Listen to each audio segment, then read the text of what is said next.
All right, so let's jump into it. RV parks. Where are we going to find those RV parks is the main topic of today. How do we talk to these brokers? What is our goal? And then at the end of today's Zoom, we are going to be giving you guys the checklist of everything that you need to capture. Okay, so everything you need to capture in order to underwrite. Tomorrow for Wednesday, we're going to be underwriting RV parks.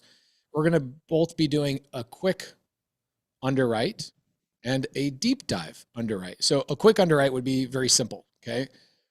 If I'm a buyer and I have an RV park, let me show you guys a screenshot of one of my RV parks profit and losses, okay? I know this is a little bit grainy. You guys can deal with it, but here's a text message I got today from Molly. Molly's the person who runs my team. What is my income on this property right here? Give me my income on this property just from the last 9 months. What is my income on the property? Not my profit. What's my income? Denise, you got it wrong. What's my income? Not my profit, my income. Okay. So would you send me, if you know these are the types of deals I own, right? I own this park. My income is at the top, my operating expenses, then my gross profit, then my total for expenses, my total net profit. Now, what's my net profit? What I put in my pocket for the last 9 months. How much is my net profit? Okay.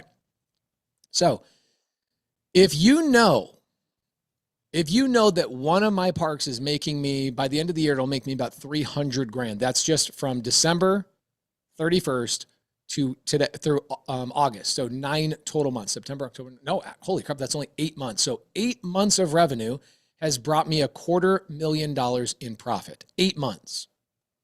Would you ever look for a park for me that the total revenue is $300,000?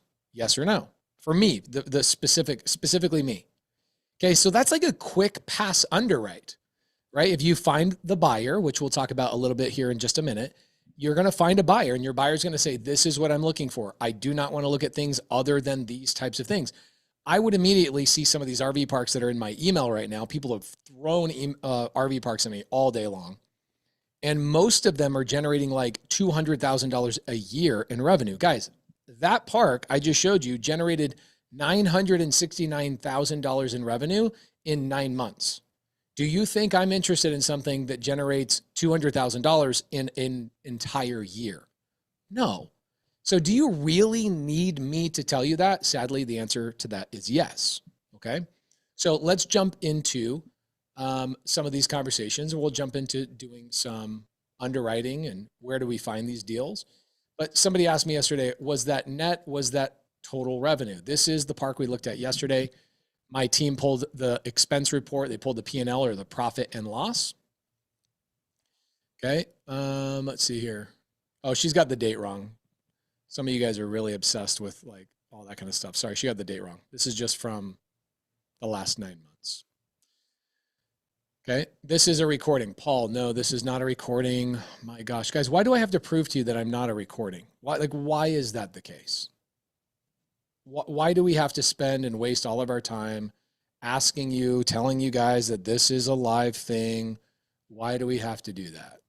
Let's see, which Paul was that? Let's see, this is recording. Paul M. Paul, his last name, M.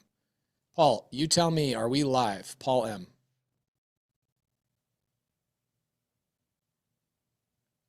Let's see if Paul knows that. There he is. Paul, you are unmuted. You might just have the wrong device. As people trickle in here, let's just make sure everybody knows that this is live.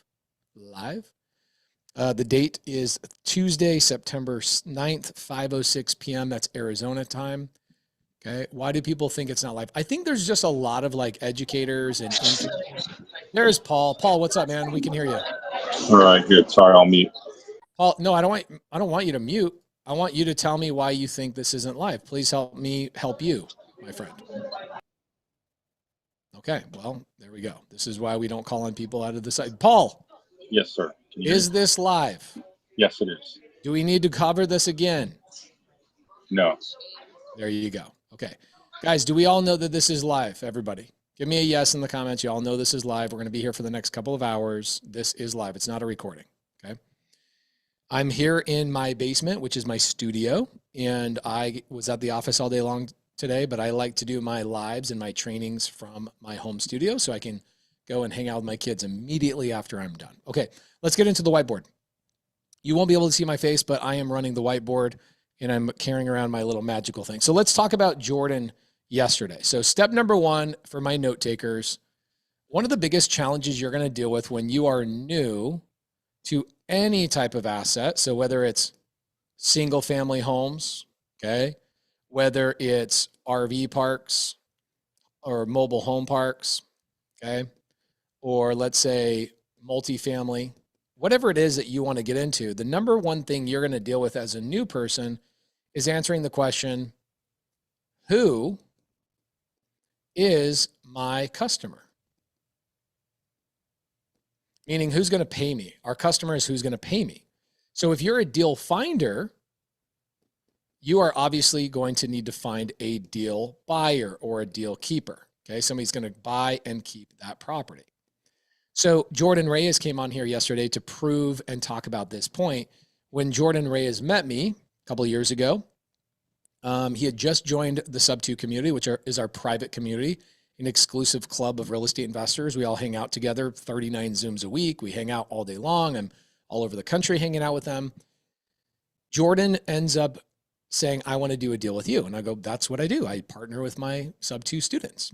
He says, okay, I got this RV park. What do we do? So let's walk through the process of this. Okay. Carly, will you please remove anybody that's going to promote their stuff? Like if anybody, like Diana, she's got some link she's putting in the side chat. Yeah, Colleen, we have 39 Zooms a week for SubTo. That is correct. Cool. Awesome. So here we go. I want the side chat to be open, but if we got people promoting in the side chat, I will remove the side chat and we will put on pause. We don't want people promoting their stuff. Okay. Just chill.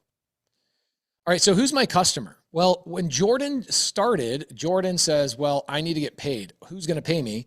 That would be Pace, because Pace is obviously a deal keeper. I keep deals. I'm a buyer of those deals. And so this makes your job really, really easy when you're brand new. So step number one is you're going to start with your buyer.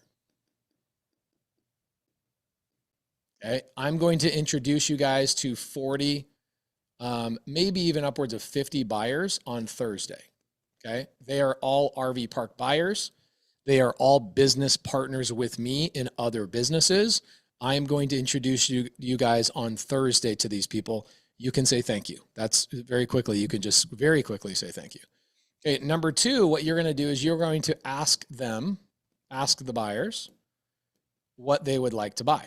Okay. Ask the buyer what you'd like to buy. And so that's what Jordan did with me. Jordan says, what are you looking for? And he went out and he started looking for it. Okay. So let's talk about where can I find RV parks? Okay. First place that I like to go.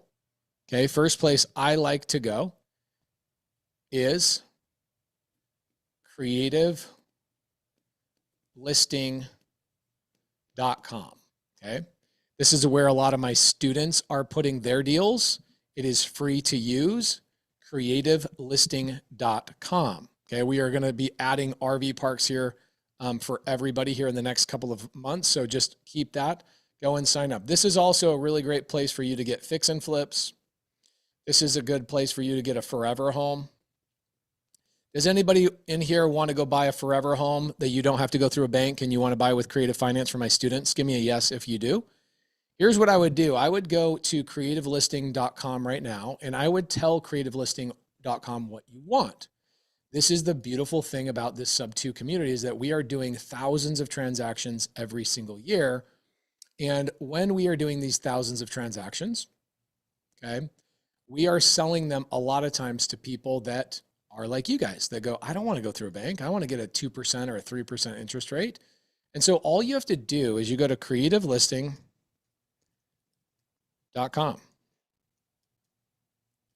And you sign up for free. But when you sign up, what you really want to sign up for is you want to scroll down here. You see all these other people that are down here as investors and looking for their primary. If you see the green buttons, these are people looking for their primary home.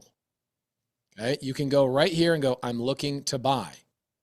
What is beautiful about this is it is completely free. And this then notifies my students that live in the area that you are looking for what you're looking for. Okay, creative listing. It doesn't need to be creative listings. It's just creative listing, singular. Okay, and so if you are looking for a primary home, no matter where you want it in the United States, our students will find it for you. Okay. Is there a Canadian version? No, there's not yet. Just be happy with what we have right now because this doesn't exist anywhere. These are all SubTo houses, seller finance houses, etc. Okay. Can you create multiple buyer preferences? Yes, Omar, you sure can. How do I send one to Pace to partner with you? Don't. If you are not in the SubTo community, I will not partner with you, period. I'll give you other people to partner with, okay? So this is the off-market MLS. Does this work with refinance or primary residence? James Porterfield, great question. Let me ask what you mean a little bit more specifically about that, James. James Porterfield. James, help me understand that question just a little bit more, brother, please. Well, I was just more brainstorming in the sense that I heard, the percentage rate, knowing that my sister back east has she bought a house at that peak market area. She calls herself, house, what is it, like house rich, cash poor, because she's paying so much for the mortgage, and just due to, family and life, has two houses and things like that. And so I didn't know if maybe this would be something that I could point her to say, hey, maybe you could refinance her. She could get refinanced at a lower rate and still keep the home, because I know she wants to live there for the schools and her daughters and everything. If she needs to get refinanced, I would tell her to email money@pacemorby.com. I can help her refinance, but this is a place for her to buy a new home, whether she wants to live in it or if she wants to build a portfolio. She can also get houses there for that. Okay. So here's what I would do here. Do you guys want me to call one of these sellers up right now? I actually have a lead that somebody sent me a message. You guys want me to talk to somebody who wants me to take over their mortgage? I'll show you kind of how these houses end up on this site real quick. Yeah. Okay, cool. I want you guys to understand the place where these houses are coming from is that my students, we have 30,000 people in the country. We are doing $25 billion a year in transactions that are all creative finance, SubTo, seller finance, lease options, novation agreements, a lot of conversations. You guys can go learn all that kind of stuff on my YouTube channel. But we have a lot of people that are in pain, right? People in foreclosure, they're losing their house for whatever reason. They're going through divorce, what have you. And let's see here. I get so many text messages and so many messages on a daily basis that I just fall behind. I'm so sorry, guys. I got to look this stuff up. So what happens is I train my community, my students, to go out and communicate and negotiate with these sellers. And what they're doing is they're looking for a house that you asked for, right? You went to creativelisting.com. You said, hey, I'm in Ohio. I'd really like a house in this area that I can afford at this rate. My students get notified of that. And then they go and look for those sellers that are in pain that they can take over the mortgages. Okay. Okay, cool. Let's see if I can get a hold of this girl. James, I'm going to put you on mute. I'm so sorry. I hear a lot of feedback.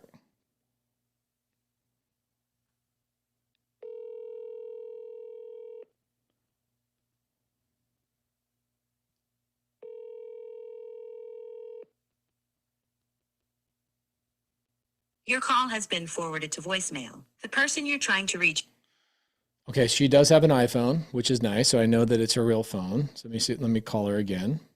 It's late there. It's 7:30 and they got a family. So high chance that she's probably too late for the day.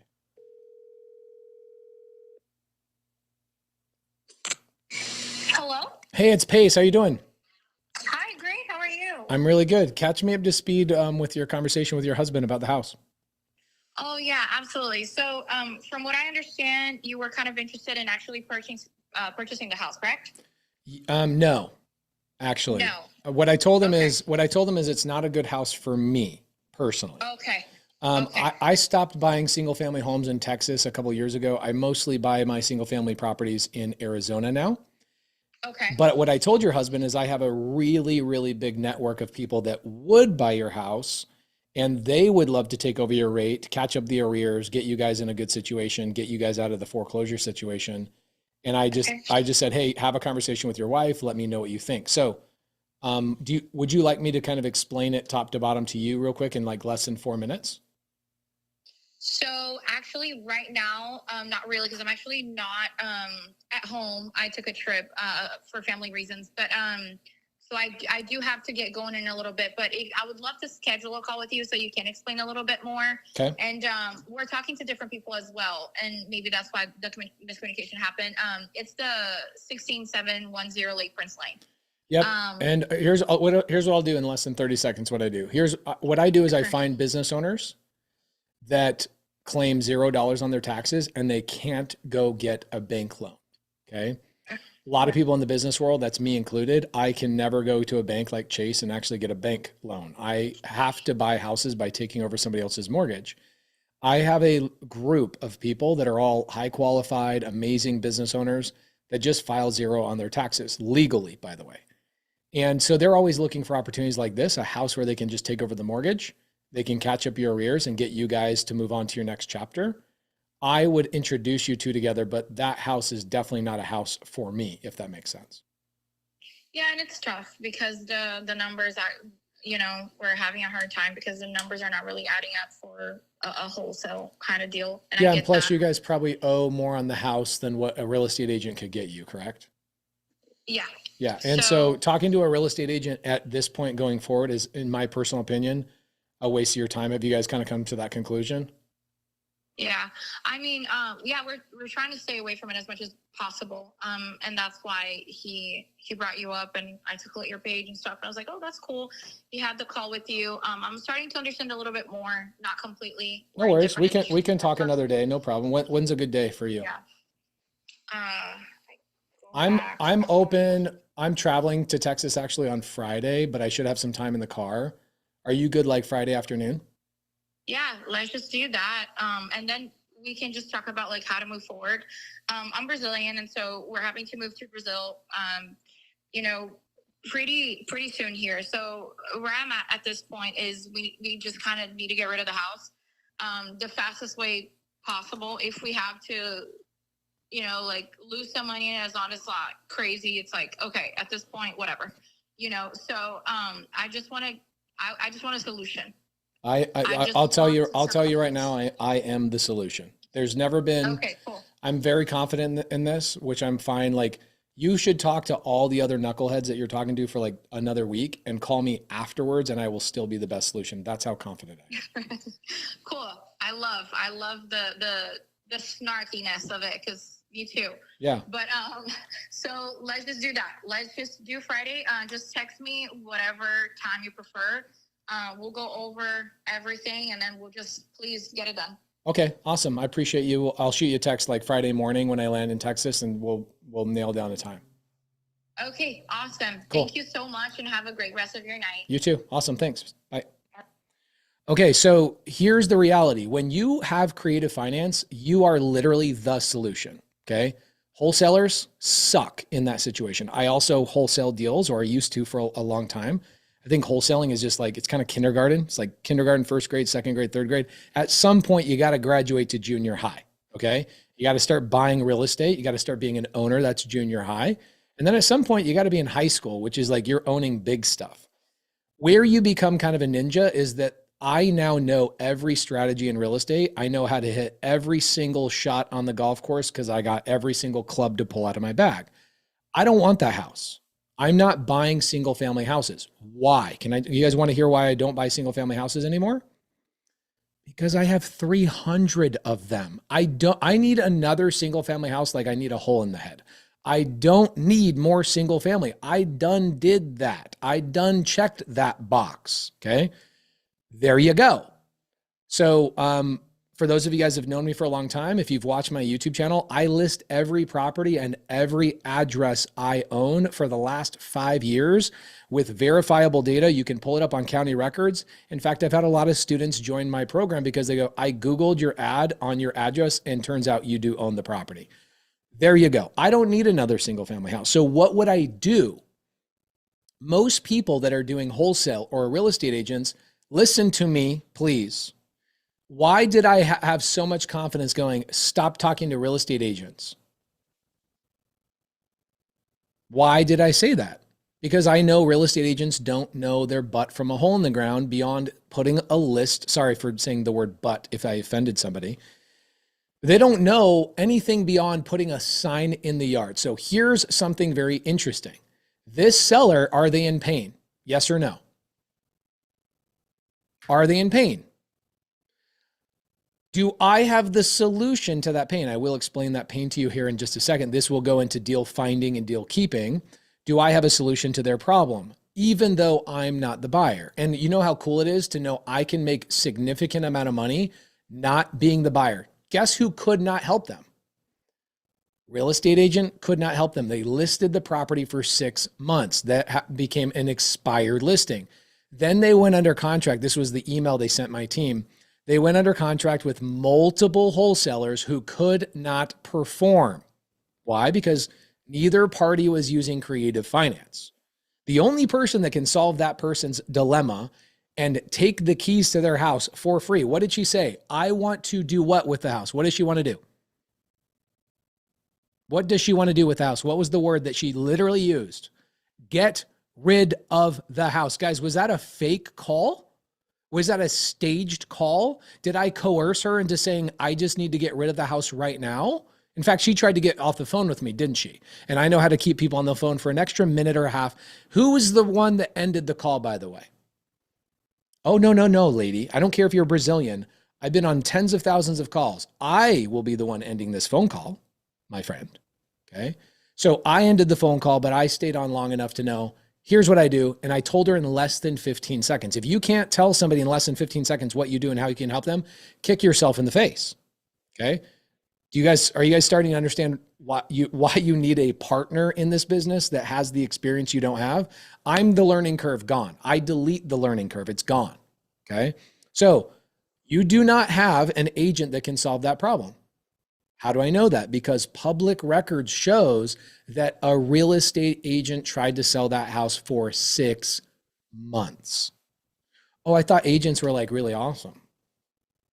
And they like know things and they know more than us investors. And they have a license that says so. It took them 90 hours to learn. Sorry guys, my wife is a real estate agent as well, but we call my wife, okay, she's a black belt agent. What do we call black belt agents? We don't call them realtors. We don't call them agents. You know what we call them? We call them licensed investors. I want you guys to write that down. Licensed investors, AKA unicorn investors. Write that down. I love working with licensed investors, people who understand the game. I don't love working with real estate agents who allow themselves, think about being an agent. I'm trying to teach you guys a lesson. I'm not trying to beat people up. Okay. I know that I have this funny way of teaching and it's sarcasm. I come from a family of 12 kids.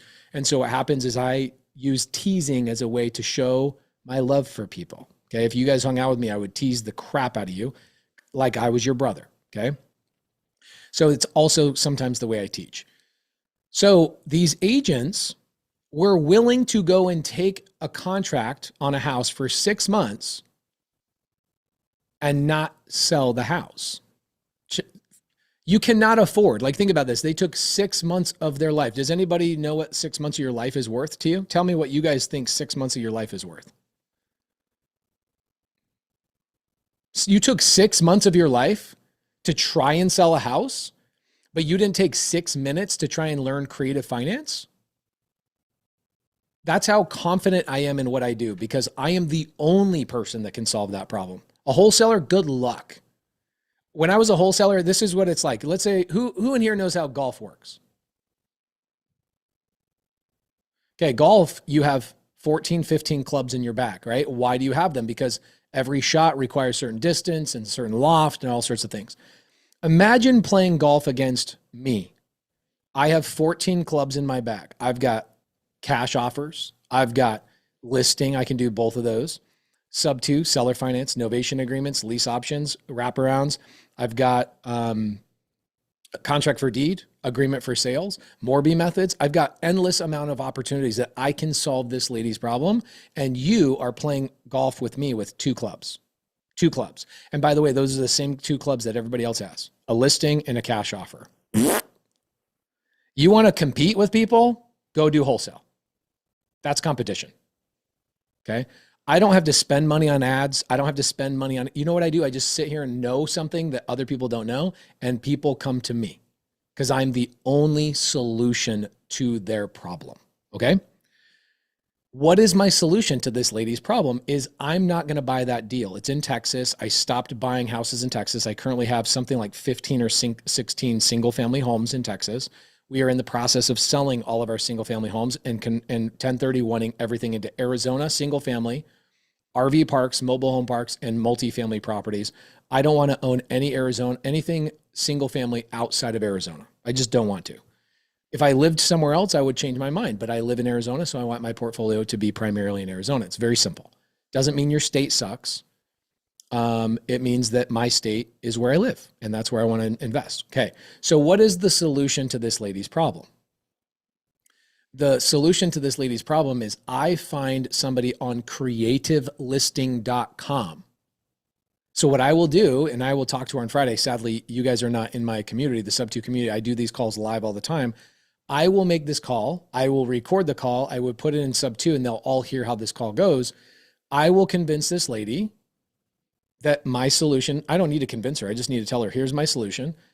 Give me 10 days to find a family to come in and take over your payments.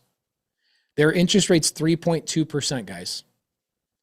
They need $4,000 to catch up their late payments and somebody pay for closing costs on a $500,000 house. So let's do the math on this just real quick, okay? Tell me that somebody even brand new, couldn't do this. Check this out. This lady has a $500,000 house. They have a 3.25% interest rate on this house. They are $4,500 in payments behind. Okay, so they have a negative $4,500. They need somebody to catch up their payments. Then they need somebody to pay for the closing costs. So that's probably another $5,000 to, let's say, $7,000. So think about this. Do you think I could find a family that would give me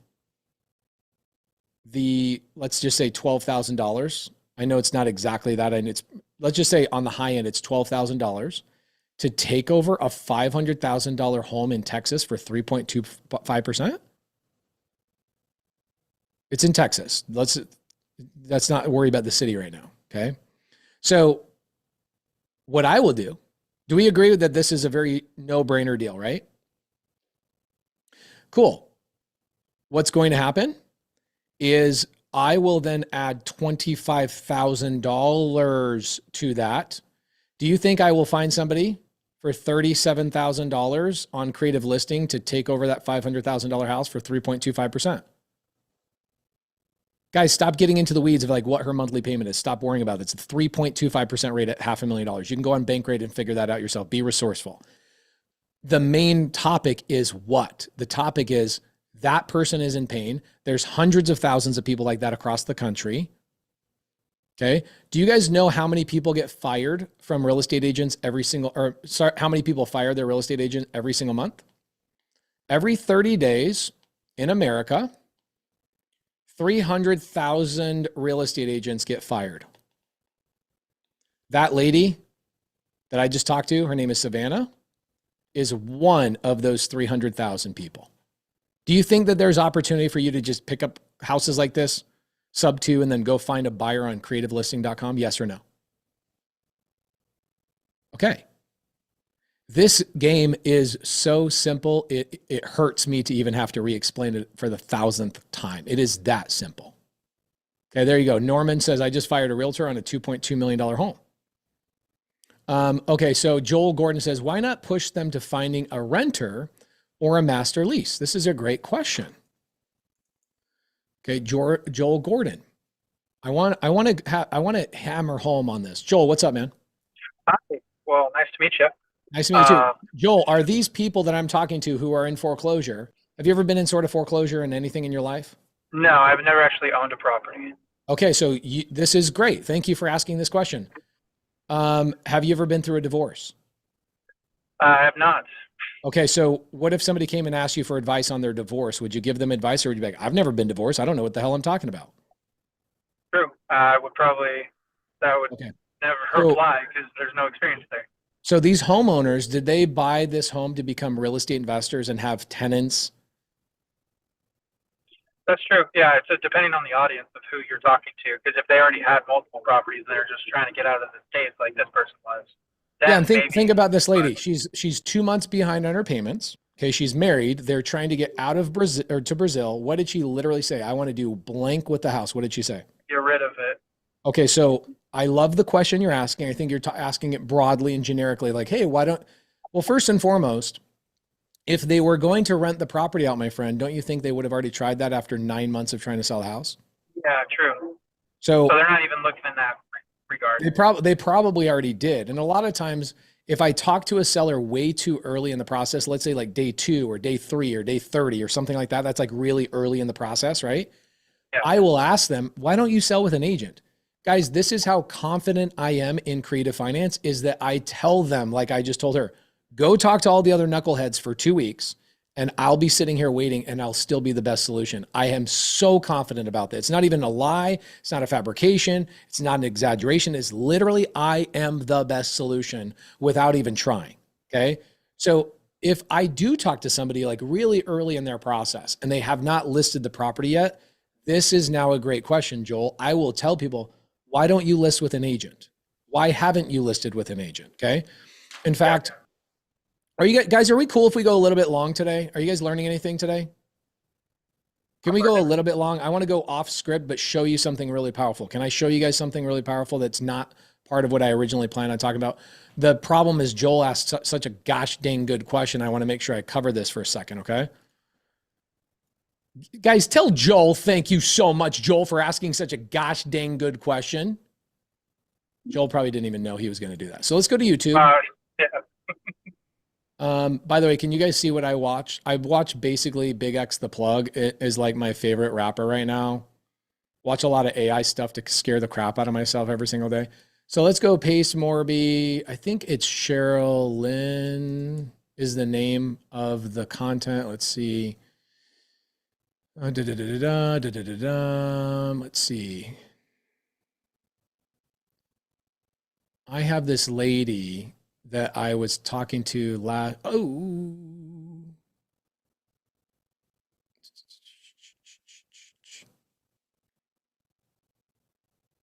there's this really great call that I have that I asked the seller, and I'd like to show it to you guys. Okay, well, maybe I won't be able to find it, but a lot of the seller calls that I put on YouTube, you will hear me tell the seller, hey, you're brand new in the process, and I think you should go list with an agent. And then they have to convince me otherwise in order for me to even continue. I literally do not need their business. There's so much opportunity out there. It's ridiculous. So I just say, hey, you should go list with an agent. I'm probably not the best fit for you right now. And sometimes they go, wow, thank you for being so honest. I'm like, yeah, I really truly have the best solution in town. I'm not just saying that. I really do. And then sometimes they'll go list with an agent. Other times they'll tell me, no, I just want to get out of this house. No, I just want to do whatever, right? So I will push them that way. Then the second question I ask them is like, why don't you just rent it out? This is a beautiful house. This house is freaking awesome. Why don't you just rent it out? And what do you think their answer is?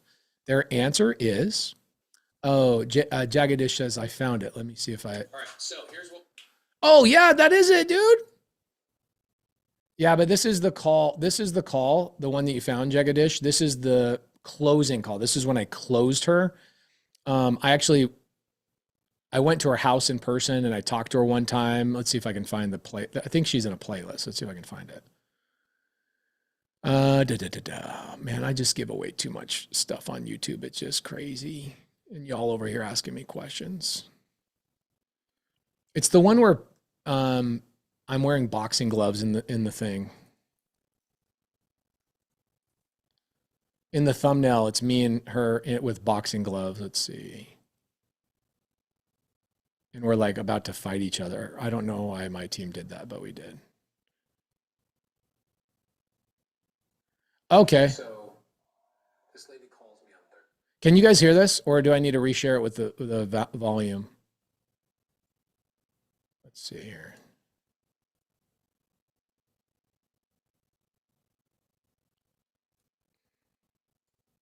Thursday, and I don't call her back because I have been so busy. YouTube clips and YouTube. going through something. And I knew the lady called me. I told Eric today, I said, hey, let's make a YouTube video and call this. And see friends and whatnot that are Good for you. away. Okay. My I'd like to do that. My parents are older, so I'm not here a lot. I've been Airbnb-ing my house. I come back in. To you over time. Can I give you some more specifics? Yeah, And then maybe you come up with a real number. sure. Why wouldn't you just list with an agent? What repulses you about going with an agent? Okay, there we go. Did everybody see that? Give me a yes in the comments. You saw me ask the question. Okay, I asked that question on every call. Why don't you just list with an agent? Okay, that's just the one that popped in my mind. So Joel, great question. I also then follow up by saying, why don't you just rent it out? Guys, these people do not want to rent it out. These people, a lot of time, have already tried to work with a wholesaler multiple times. By the way, I love wholesaling. I've wholesaled since 2012. I love the game of wholesaling. It's just for adolescents at some point. You got to upgrade. You can't be a wholesaler forever. If you're a wholesaler after 10 years, that's not cool. Okay. That's like telling people, hey, I went to 6th grade 12 times. It's cool to go to 6th grade one time. At some point, you're supposed to go to 7th grade. Like, you're supposed to grow past wholesale. Okay. I love wholesale. I was in it for 8 years. I love it. I wish I got out 4 years earlier. I knew everything that I needed to know to start buying stuff. I was just too fearful. I didn't have a good partner to buy and hold property with. Okay. I love wholesale. It got me into the game. It changed my life. It's just at some point you got to graduate past it. Okay. That's all I'm saying. So I always ask these people. Same thing. I already knew about her. She had already listed the property. I've not asked her, why don't you just rent it out? If somebody's in foreclosure, do they want to go and rent their property out? Think about it. Put yourself in her position. She's a couple months behind. She's got a house. She's going to live in a different country. Do you think, and she's got 2 kids. Do you think she wants to deal with a tenant? No. Okay. This is a great question. Doesn't the lender call the loan if the deed changes? Ralph West, my friend, please go to my YouTube channel, type in Pace Morby due on sale clause. I have 9 due on sale clause videos, 9 of them. And I want to also show you guys something really powerful. I teach my students this. I will give you guys one little sliver of it. It is the SubTo legalities checklist. Okay. Did you guys know that in 1995, the Supreme Court deemed creative finance on all accounts legal across all 50 states plus Puerto Rico? It made it all the way to the Supreme Court. SubTo made it all the way to the Supreme Court. Okay. Let's see. Let me pull it up. I'll actually give you guys the actual court case. Okay. Field versus Mann. The United States Supreme Court declared that it is not fraud to violate a due on sale clause if the borrower simply transfers a deed, blah, blah, blah, blah, blah. There you go. I will give you guys the case law at the Supreme Court. I'm going to say this again. The Supreme Court of the United States of America has already stamped of approval on SubTo transactions, saying it is not illegal whatsoever to transfer the deed without telling the mortgage. Look it up right here. Boom. Field versus Mann, 1995. There's the court case, specifically says that. Thank you so much. Glenn Hagan, my friend, please leave if you're going to tell me to stay on track. I know what I'm doing. Thank you so much. You can leave. Okay. So there you go. Again, guys, Chris Ramos, you must be a broker. You must be a thing. I also asked for permission to go a little bit long. If you're not getting value, you can leave, my friend. Chris Ramos, what's up? Are you a broker or an agent? No. How do you know about the due on sale clause? Who told you about that? I've read about it. Okay, so you've never met anybody that actually has had it happened? No, I haven't, but I've read about it. So it's like, that's prevented me from diving deeper into it. Interesting. So when you read about the boogeyman, you also were like, all right, I better put my bed on the floor so I don't have any space underneath my bed, correct? Yeah, and I locked the door twice. Okay. My friend, you're probably one of those guys also when there's nobody at any stop sign. It's a 4-way stop sign. Nobody's around. You can see in every location. You're literally stopping at the stop sign, looking both ways, correct?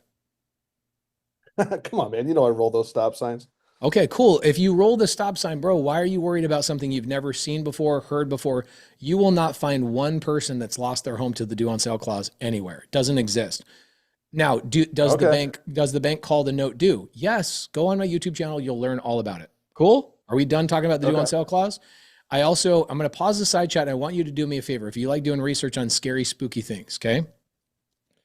Go to that. I just put in the side chat, Field versus Mans 1995. That is the federal Supreme Court that deemed due on sale clause, all of these things that you're worried about does not exist. The federal court system, the Supreme Court, the highest court in the land, has deemed transferring the deed without having the lender know about it is perfectly legal. Okay. Awesome. Case law. So when you read those stupid forums on Reddit or Bigger Pockets, okay, that is where you maybe put that case law in there and go, hey guys, I think a lot of you guys are knuckleheads. You're paying attention to stuff that doesn't exist. Okay. Okay. So what I will do in this situation with this homeowner, this lady that I was talking to, is I don't want that house. I already told you guys why I don't want the house. It has a good interest rate, but I'm not acquiring properties there anymore. So what is my best strategy going forward? I can either assign that deal to a homeowner for $25,000, $15,000 finder's fee, and I could just make a fee and walk away. Okay, that's an easy. Another one that people do is called wraps. We talk a lot about wraps inside of our SubTo community, where I will buy the house and then I will sell it to that next. It's a complicated thing I'm not going to get into. But you could also wrap that deal. I choose not to wrap a deal like that. I would just assign the deal, get a $25,000 fee and move on. Okay. Sound good? All right. Awesome. What about when someone has an assumable mortgage and the lender says you must be qualified? Melinda, I would never assume a loan, ever. I would never assume a loan. It's a waste of my time. What do they say about assuming is that it makes an ass out of you and me? When you do an assumption, I have to qualify for a loan. I don't assume loans. I do SubTo. It's very, very different. Okay, cool. All right, cool. So that's what I would do with Creative Listing. Creative Listing, I not only can go there to find deals, I can also go there to place my deals. Okay, so that's the first place that I would go. I'm going to put the chat on pause for just a second. Okay. All right, let's put the side chat on pause and just move on with the training. Okay, so as you guys can see, that seller needs help, right? And so I would find this seller right here, and I would tell that seller, I think her name's Savannah or Samantha. I would say, hey, I do not want to buy this house. This is me. And I told her straight up, I do not want to buy this house. I will do the same thing with RV parks. This is something you need to truly understand. I will do the same exact thing with RV parks. I will call some of these RV park brokers or RV park owners and go, oh, you know what? Your park is a little bit too small for me. Do you mind if I take your park and I shop it to my friends? That's what I tell them. I say, I'm going to shop it to my friends. This is a script, by the way, for you engineers that love scripts. You guys can't walk out your house every single day without a script telling you what leg to go in front of the other one. Sorry, engineers, you know it's true.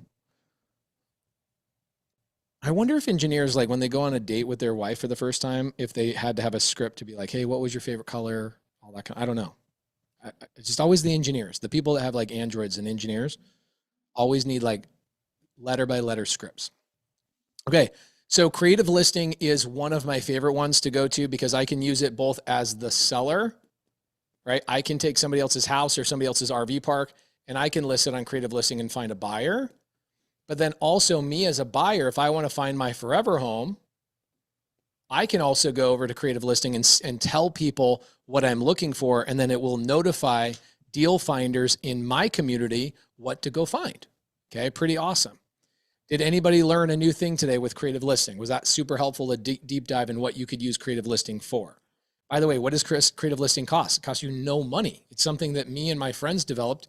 My friends in Owners Club, we developed that site for you guys to be able to post deals and then also have people help you find deals. So if you're somebody who's going, how many people want your forever home, by the way? Like you're like, I'm renting and I want a forever home.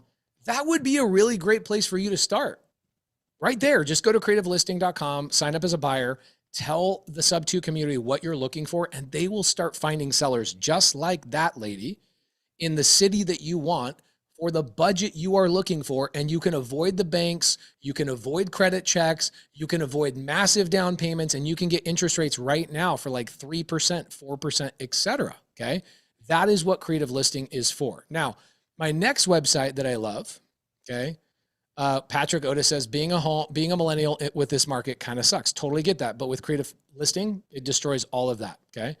How does financing work when trying to find my forever home? Okay, cool. Let's pause that. And before we move to the next one, we will answer this final question. David Cantero. I think you guys don't understand what creative finance is, I think is the problem. David, you must be really, really new to me. Is that correct? David. What's up, Hayes? Not really new. But I just, can you hear me okay? Yeah, you got great connection, bro. Great audio Awesome. today. Appreciate it, bro. It was just because when, like, for example, if I was going to go, get someone to finance it and show them that it's going to be rented out, right? That might be easier to get a private money lender or maybe get some type of private money loan. Okay, so you're asking a But if it's different me- question. You're asking, here, let me translate what I think you're saying. And you Yeah. tell me where you think I'm wrong. So I'm going to say this in a long way so people that are on here can kind of learn from it, okay? Perfect. This is a really good question. So what you're saying is hey, Pace, my name is David, and I want to go over to creative listing. And I know I can go over to creative listing and I know I can find a house with a 3.25% interest rate. And I know that I do not need any credit to buy that property. You are aware of that, correct? Yes. Hold on. Yes or it's just yes or no. We're going to get to the main Yes. thing. You Yes. understand with SubTo and seller finance, you literally do not need any credit. You are aware of that, correct? Yes, but there is a however, but yes. There should never be a however unless you're dumb. No, it's just if it's me, like if it's actually me, I'm trying to get the forever home. So wouldn't the private money lender want to? Hold on. We're not to the private money lender yet. That's what Okay. I'm trying to say. Okay. We're not to the private money lender yet. Okay.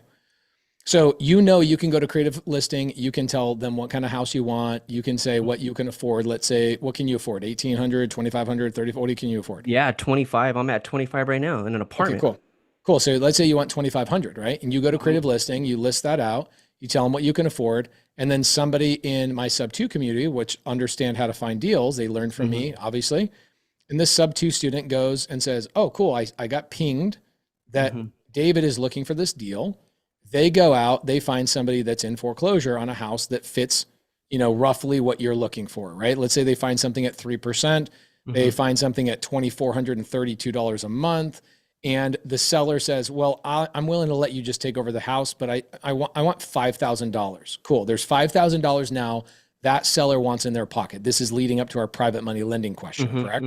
Yes. Cool. Then my SubTo student says, hey, I really want a finder's fee. I'd like to make $15,000 on my finder's fee. So you, David, now have a $20,000 cost to buy a house that is, let's say, worth $400,000.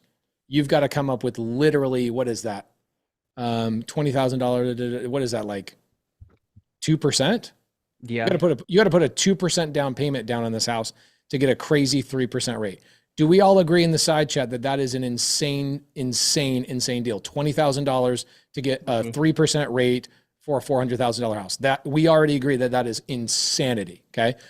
By the way, in creative finance, I want you to write something down. A deal of a lifetime comes around every hour. Welcome to freaking creative finance. This happens thousands of times every single month across the country with our SubTo student. Okay. Matt Frank says $20,000 is 5%. Matt Frank, let me clue you in on something. I'm trying to run and entertain and educate all on the fly, hold an audience, entertain people on top of telling them things and whiteboard. If I get my math wrong, here's the great thing about being rich. You don't have to be good at math to be rich. In fact, I'm better at making money than the people that are good at math. Okay. So welcome to getting rich. All of you guys that are worried about my math being perfectly perfect, that's not the point, whether it's 2% or 5% down. Stop getting stuck on the details of those types of things, guys. That's not even the question that he's asking. Stay focused, okay? All right, so. He's an engineer, bro. People can't help it, man. But I love that I got corrected. You guys can correct me all day long, but don't focus on those silly little things. Okay. So the main thing is you're about to ask me is, okay, well, Pace, I don't have the $20,000 to buy this deal and give the SubTo student their $15,000 fee and the $5,000. So what you're telling me all the time, Pace, is you're telling me go to your private money lenders, which I gave you guys an incredible list yesterday. You're telling me go to your private money lenders and they'll bring me that $20,000. I believe that's where your question is coming from. Is that correct? 1000%. Okay, cool. I've never had a private money lender one time. Even, by the way, David, there was a point in my life where I wasn't the Pace Morby you guys see today. I was just Pace Morby. I didn't come out of my mother's womb and the doctor handed me a basket of credentials and credit and all of these beautiful things. That's not what happened. I grew up in a family of 12 kids. I earned my own way. I bought my own cars. All my friends were gallivanting around the world. I was bagging groceries and packing donuts for a donut farm. That's what I did growing up. So at some point I had to start raising money. The first person I ever raised money from was a girl named Sonia for $30,000. I did not use credit, and not one time since then have I ever used credit with a private money lender. So if you have private money lenders asking you for credit, one, that's crazy. Two, move to the next private money lender. Okay. Now, I think there's a better question here. I think that you're actually asking, which is, hey, how do I convince a private money lender to give me the $20,000 to do this deal? I think that's what you're really asking. Yeah, that too. Yeah, for sure. Okay. So what typically happens with private money lenders, we don't really bet on the jockey, we bet on the horse. What does that mean? The house, the asset, right? So if I'm the private money lender, I'm going to go to you and go, okay, well, tell me about the deal. And you go, well, it's a 3% rate. I need $20,000 to buy the house. And this is what I'm willing to pay you. What a private money lender would charge you for that 20 grand is about $200 a month. Okay. So you'd pay, let's say you find a house at $2,400 a month on creative listing. You need $20,000 to make that deal happen because the SubTo student needs to get their $15,000 fee and the seller needs $5,000. You're going to pay that person $200 on top of your mortgage. And if you fail to make that payment, guess what that private money lender gets? They get the house with a 3% rate. So what they're really betting on is not you. They're betting on the house. Does that make sense? Bro. Hell yeah. Heck yeah. Yeah. Right on, man. Cool. Okay. So great question. Love where your answer. mind is at. Don't get stuck in those details. Find the house first. The private money lender will appear. I promise you. Okay. Thank you. Great question. Love it. And for those of you guys, hopefully that gave you guys a little bit of value as well, to understand. You'll do the same thing with RV parks. Okay. You'll find RV parks that will need chunks of money, which is one of the stories I'm going to go through today. They will need chunks of money sometimes. I'll find 50% of the time the sellers that I do deals with are like, that lady, guys, if you ever hear somebody, okay, oh, this is too good. I actually had a YouTube comment today. Somebody goes, good luck finding a seller that will literally let you have the house with no down payment. That was literally one of my comments today. Let's see. How do you keep your, great stuff. Okay, cool. It's so funny. Like some people like, you changed my life today. Other people are like, good luck finding a seller that would blah, blah, blah, blah, blah, blah, blah. Meanwhile, you guys literally just watched a seller say what about their house? They're willing to do what? Tell me in the side comments. What are they willing to do? Get rid of a house. Do you guys want to see a picture of the house? You guys think what happens is when you see the house, you will go, what the freak? Why would somebody want to get rid of that house? Let me pull it up real quick. I'll show you guys this. Okay.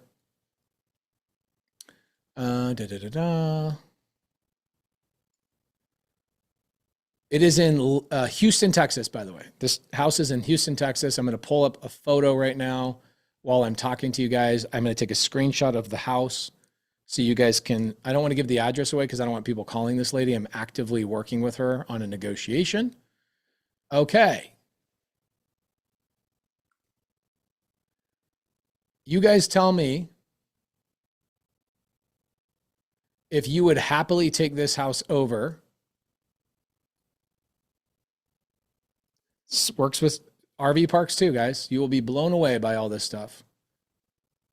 There was a moment in life you also didn't know that Blink-182 was a band, and then you listen to Blink-182 and go, this was the greatest band I've ever heard. Why did nobody tell me about this? Okay, You tell me, does this look like a house that somebody wants to get rid of?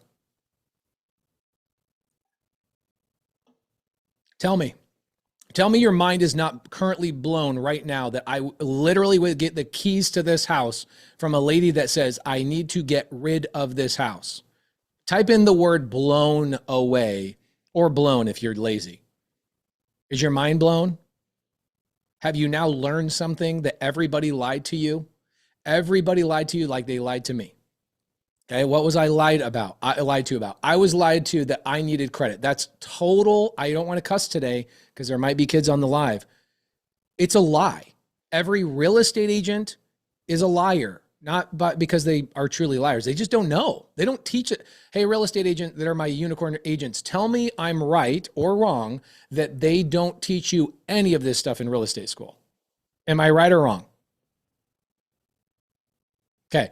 They don't teach you anything in real estate school. So what's happening is you get out of real estate school and you're convinced because you have a fancy license. Look at me. I know real estate. No, you don't. You literally know 1% of what an investor knows. Why am I hammering that home? Do I love agents? Yes, I love freaking agents. I love working with them, but it's the 1% that go, I don't know anything. I want to learn more. Kind of like me. I feel like I'm learning something new every day. But when I talk to the other 99% of agents, they think they know stuff. The agent that tried to sell that house never once asked that seller, hey, maybe we should just let somebody take over your mortgage payments. They can take it over, catch you up, get me paid. That agent would have made 15 grand if they would have learned creative finance. Okay. So there you go. Ralph West, great one. I didn't learn crap. Yeah. Sadly, that is the truth. And that's okay. Right. We just need to be aware that most agents don't know what they're doing, and even brokers don't know what they're doing. Okay, cool. So if you're blown away and you just learned something, you're like, that is not a house that anybody should be getting up, but you just heard the call. Okay. Okay. Corey Peterson. Let's go to Corey Peterson. You guys, maybe we should just do a whole entire 5-day training on just creative finance. Would you guys want me to just do a creative finance training? Just basics, because you guys refuse to go on the YouTube channel. Corey Peterson, what's up?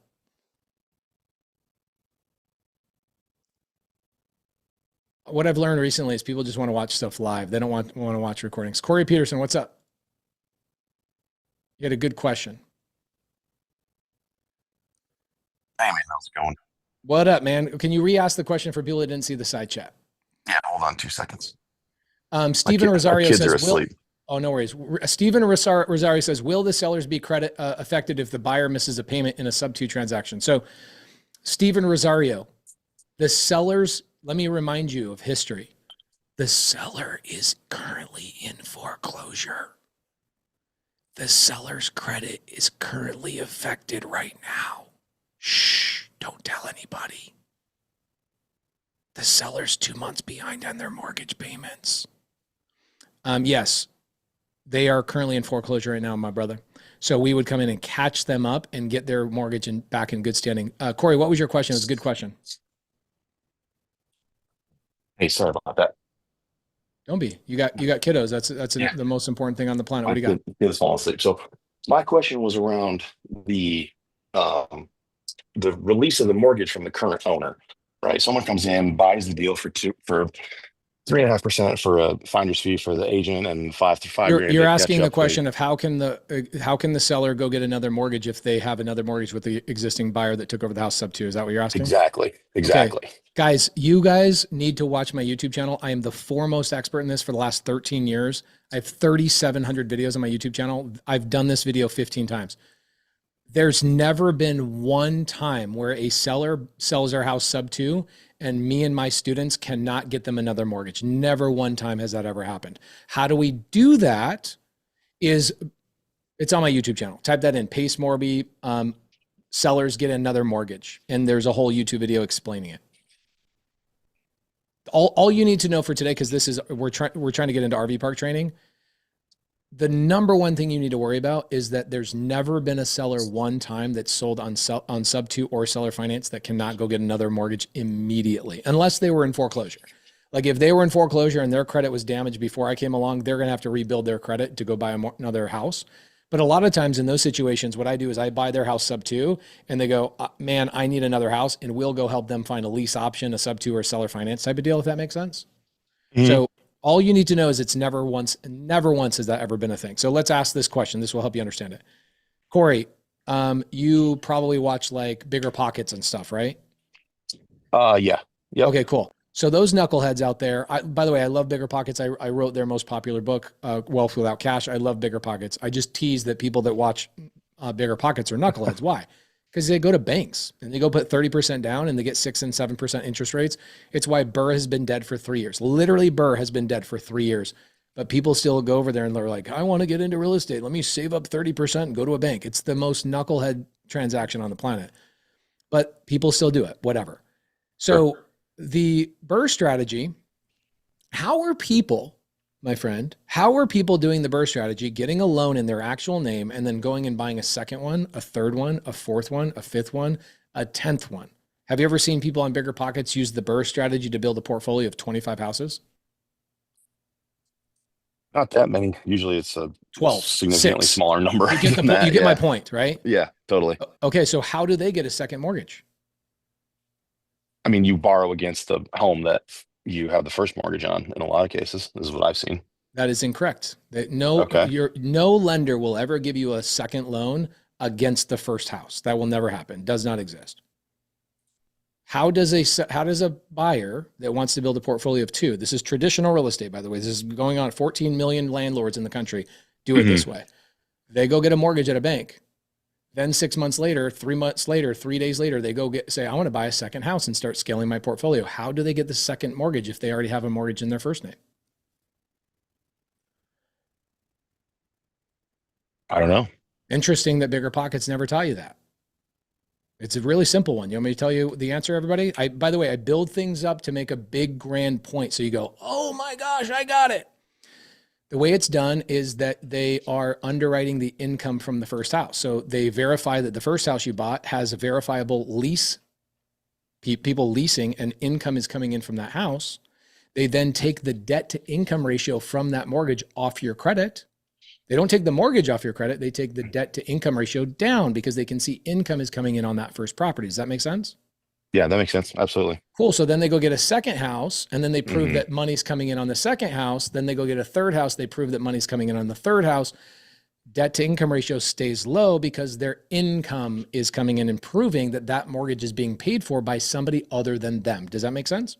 Yep. So if I can buy a house SubTo and prove to the underwriter or the processor for their new loan that I'm making the payment on their SubTo loan, how is it any different? No, functionally it's the same. Yeah. It's exactly the same. So that's how we do it. We literally just show the loan processor or the underwriter for the future mortgage. We show them, hey, here's the payments that we're making, and they go get them another loan. It's the same exact way that it's done in traditional real estate. Cool, man. I appreciate it. I'm brand new to you and brand new to your stuff, so I'm enjoying learning some stuff. No problem. You will learn more here on a free Zoom than you will ever learn at Bigger Pockets, and I'll tell you why. Bigger Pockets is going to teach you traditional real estate, and you are going to get stuck in traditional real estate. It might be good for a couple of houses, but you're going to get really stuck. I love Bigger Pockets. I think they're incredible. It's one of the great companies that even taught me a bunch of stuff. But most people that go to Bigger Pockets leave Bigger Pockets and go, I'm stuck. I bought 5 houses. I got $150,000 in cash tied up. Aiden White. We are not going to do a creative finance questions right now, guys. We're going to jump back into RV parks. Okay, cool. So, by the way, I love Bigger Pockets. It's just that a lot of people come to me from Bigger Pockets and go, I'm out of money. And I'm like, why are you out of money? They go, because I used my own money. Rule number 1 of creative finance, you don't use any of your own money. Rule number 2 is you don't go to a bank. I'm not going to banks for any of these transactions. I'm going directly to the seller and taking over their mortgages, right? That's what I do. That's my strategy. Cool. All right, cool. So a lot of fun things, right? A lot of things. Does everybody realize there's a lot to learn? Give me a yes if you guys realize there's a lot to learn beyond what you guys probably even realize. You're like, holy crap, I'm mind blown. There's people literally who let you have these houses. Yeah. And I'll even show you tonight, like how many people in foreclosure. Does anybody, I'll show it to you guys right now and we'll jump onto the next way to find these deals. Okay.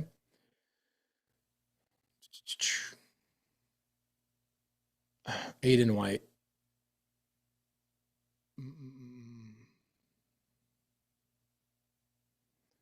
Hold on a second. Let's go to Aiden White. Guys, if you have Carly, will you unleash the chat for a minute? or not the chat. Will you unleash the question Q&A so people can raise their hand if they have a legitimate question? Okay. And then I'll do a little bit of Q&A. Cool. And I'll show you guys, let's go to the next place. So creative listing, you guys got that. Let's go to the next place that I like to find deals. Okay. And you can find RV parks here. You can find mobile home parks here. Here's my next place. This place costs money. Okay. This place costs money. Be aware of that. I'm going to go to multiple places. Okay. I'm going to go to multiple places that will not cost you money, but this one is one of the, every investor loves this website. It's called Deal Sauce. Okay. Dealsauce.io. Dealsauce.io. Okay. Dealsauce.io. You can get like a 2-week free trial on Deal Sauce, but I'm not one of those people. I'm not a coupon hunter, but some people are. So let's check this out. You guys want to see how many foreclosures are in your state? Okay. So let's see. Tell me in the side chat what city you want me to pull a foreclosure list. Give me a city. Okay. Plano, Texas. Cool. So let's go to Plano, Texas. Watch how fast this is. It's going to map Plano, Texas. It's going to then tell me there's 76,000 opportunities. You guys see the 76,000 opportunities right here in the side chat up here. Look in the side upper right. 76,000 opportunities in Plano, Texas. We're going to then filter by what we want, right? We can even go in here for RV parks. We can go for commercial. We can do all sorts of things, but we're just going to go right now for foreclosures. Okay. And I can just click on foreclosures. There's currently 203 people that will get foreclosed on by next Tuesday. By the way, this is for next Tuesday. So these are the foreclosures right here. These are the foreclosures in Plano, Texas. I pulled that up. And how much time did it take for me to do that? How much time did that take for me to do that?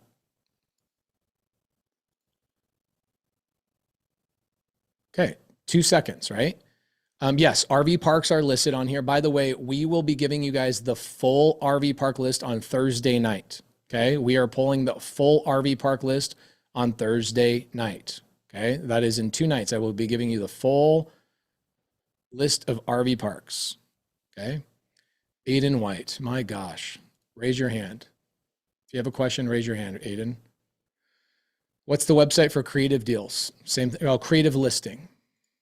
Has any of your parents ever told you you guys don't pay attention? Has that ever been a thing? Somebody's like, yeah, that's literally all my parents tell me is that I don't ever pay attention. Aiden White, you literally have asked the same question 85 times in the side chat, and your name is not. You have not raised your hand to ask a question. How is that even possible? Aiden White, what's up, dude? Aiden White, what's up, man? 5, 4, 3, 2, 1. Okay, Aiden White, you're out. Let's go to Ray Sunga. Ray Sunga, what's up? How can I help you? Hey, can you hear me? I can. What do you got? Just had a quick question going back to the previous topic we were talking about helping a homeowner get another loan. Yes, sir. What about sellers with a VA loan worried about their eligibility or their entitlement? It's interesting that I know more about veterans entitlements than veterans know about veterans entitlements. Do you know what the average entitlement is? I don't. And you're a veteran? I'm not. Oh, you're not. Okay. So the average veteran's entitlement is between $800,000 and $900,000. So a veteran can buy as many houses as they possibly can, as long as it's inside of that average $800,000 to $900,000. So what's the average price of a home in America? It's like $350,000. So the average veteran can actually own 2, sometimes 3 homes, all using their VA benefits. Other people that are like higher ranked as a vet, they have higher entitlements. So they are not limited. Not one time have I ever met a vet. Not one time have I ever met a vet that was limited to only one house with their VA entitlements. Does that help answer your question? Yeah, that does. That definitely does. Cool. Aiden White, I've tried to unmute you, but seems like you don't. You're chat questions work, but you don't know how to unmute yourself. What do we got? Mr. Nick Bowles. What do you got, Nick Bowles? Bowles, like cereal bowls. Oh, I love it. Nick Bowles, what do you got for me, brother? Yeah, I was just curious. My neighbor, I just literally found out yesterday that their house is being foreclosed on in 2 days. And I worked in bankruptcy for many years, so I know how to do like a stay on it really quick the same morning. But would there be anything we could do to help somebody like that they have equity? She just lost her job months ago and has no cash. She worked for a bank too.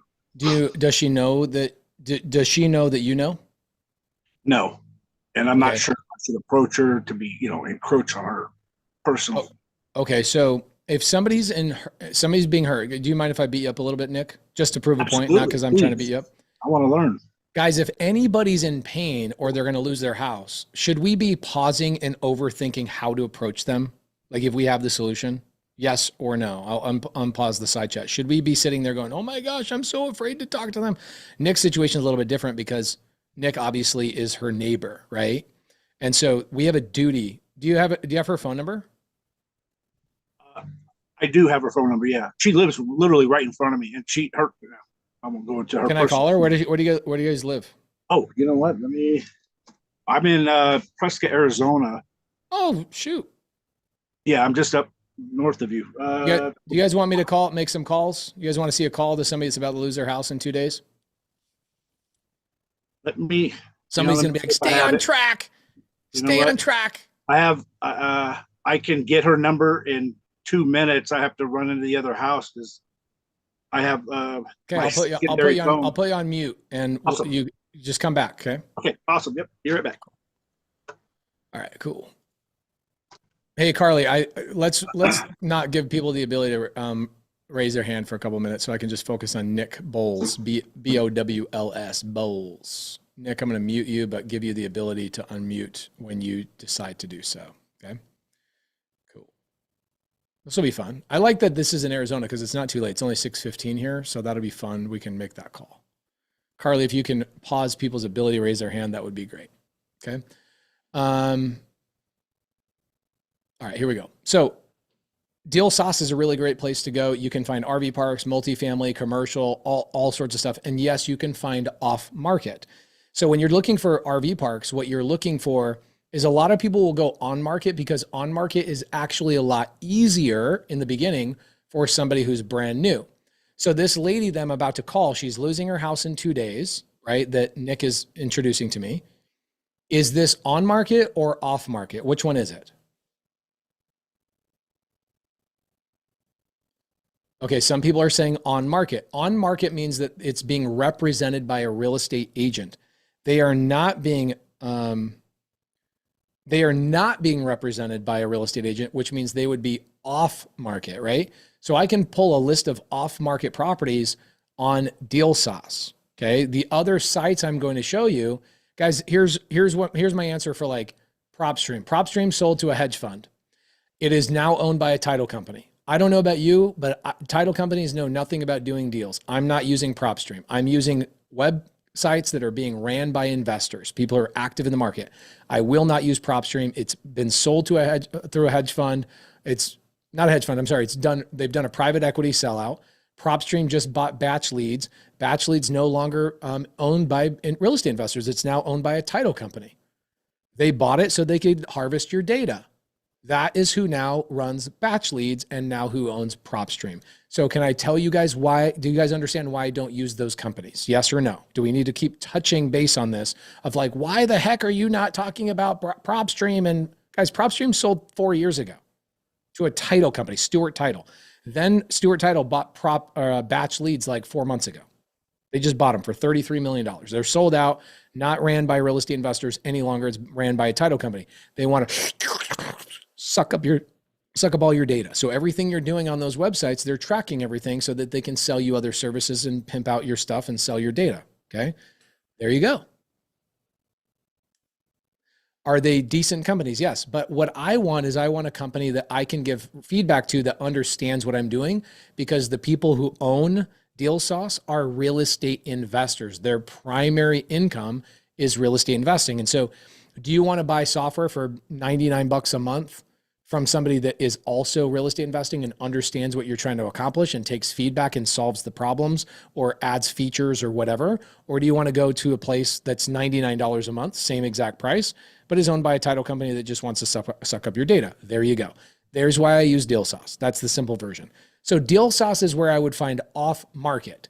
Now, if I'm going to find off market RV parks, I'm going to use Deal Sauce and I'm going to pull a list. If I'm pulling an RV park list, here's what I'm pulling. Okay. Off market, by the way, because we're going to go to on market here in just a minute. Okay. RV parks.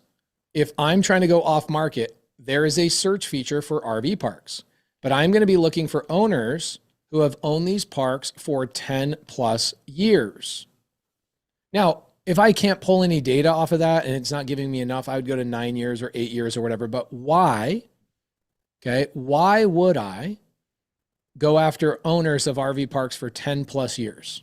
Jennifer Walker just hit it. Okay. Thank you so much, Jennifer. You hit it. These people are tired, right? Who heard the call yesterday from the owner, Bob? How many people heard that call yesterday? That guy literally was like, I'm done. I just want to be done with the RV park. Super sweet guy. Awesome dude. He's like, I'm ready to be done. I want to retire. If somebody just bought the RV park a year ago, do you think there's a high likelihood that they're going to sell that property to me at a discount? Yes or no? So it seems like common sense, but people that are brand new don't know this. So they're like, oh my gosh, what do I do? What kind of list do I pull? Find people that are in pain. Guys, should we be calling or talking to people that are not in pain? Yes or no? No. So like Nick Bowles, who's going and getting this lady's phone number, is this lady in pain? And is she going to be receptive to my phone call? Can I give you guys a little cheat code? The reason why I'm so confident on the phone is because I only talk to people that actually need me. I'm not cold calling random people. I am literally pulling a list of people in foreclosure, divorce. They've owned the property for a really long time and they only own one property, which means they probably got as big as they ever could and they are tired and frustrated. Should you call me? I have 20 or about 2,000 rentals in my portfolio. I shouldn't say 2,000 rentals. I have 2,000 doors. 1,500 of those are multifamily with only 6 properties. So I probably have a total of like 360 properties, but I have a total of 2,000 doors. Should you call me assuming I'm a tired landlord? No, I have systems, processes, teams. I have people that are doing my accounting. I don't know any of my tenants' names. I'm not a tired landlord. Yes, Nick, you got her phone number? Yes, I sent it to you in your Instagram chat. Oh, dude, you're freaking awesome. Look at you. Yeah, I didn't want to give it live here. Yeah, I didn't want you to. That's great. Thank you so much. Hold on a second. Awesome.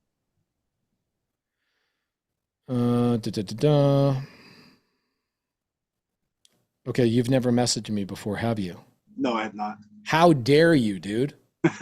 I just found you literally on Sunday on YouTube, bro. Okay, no worries.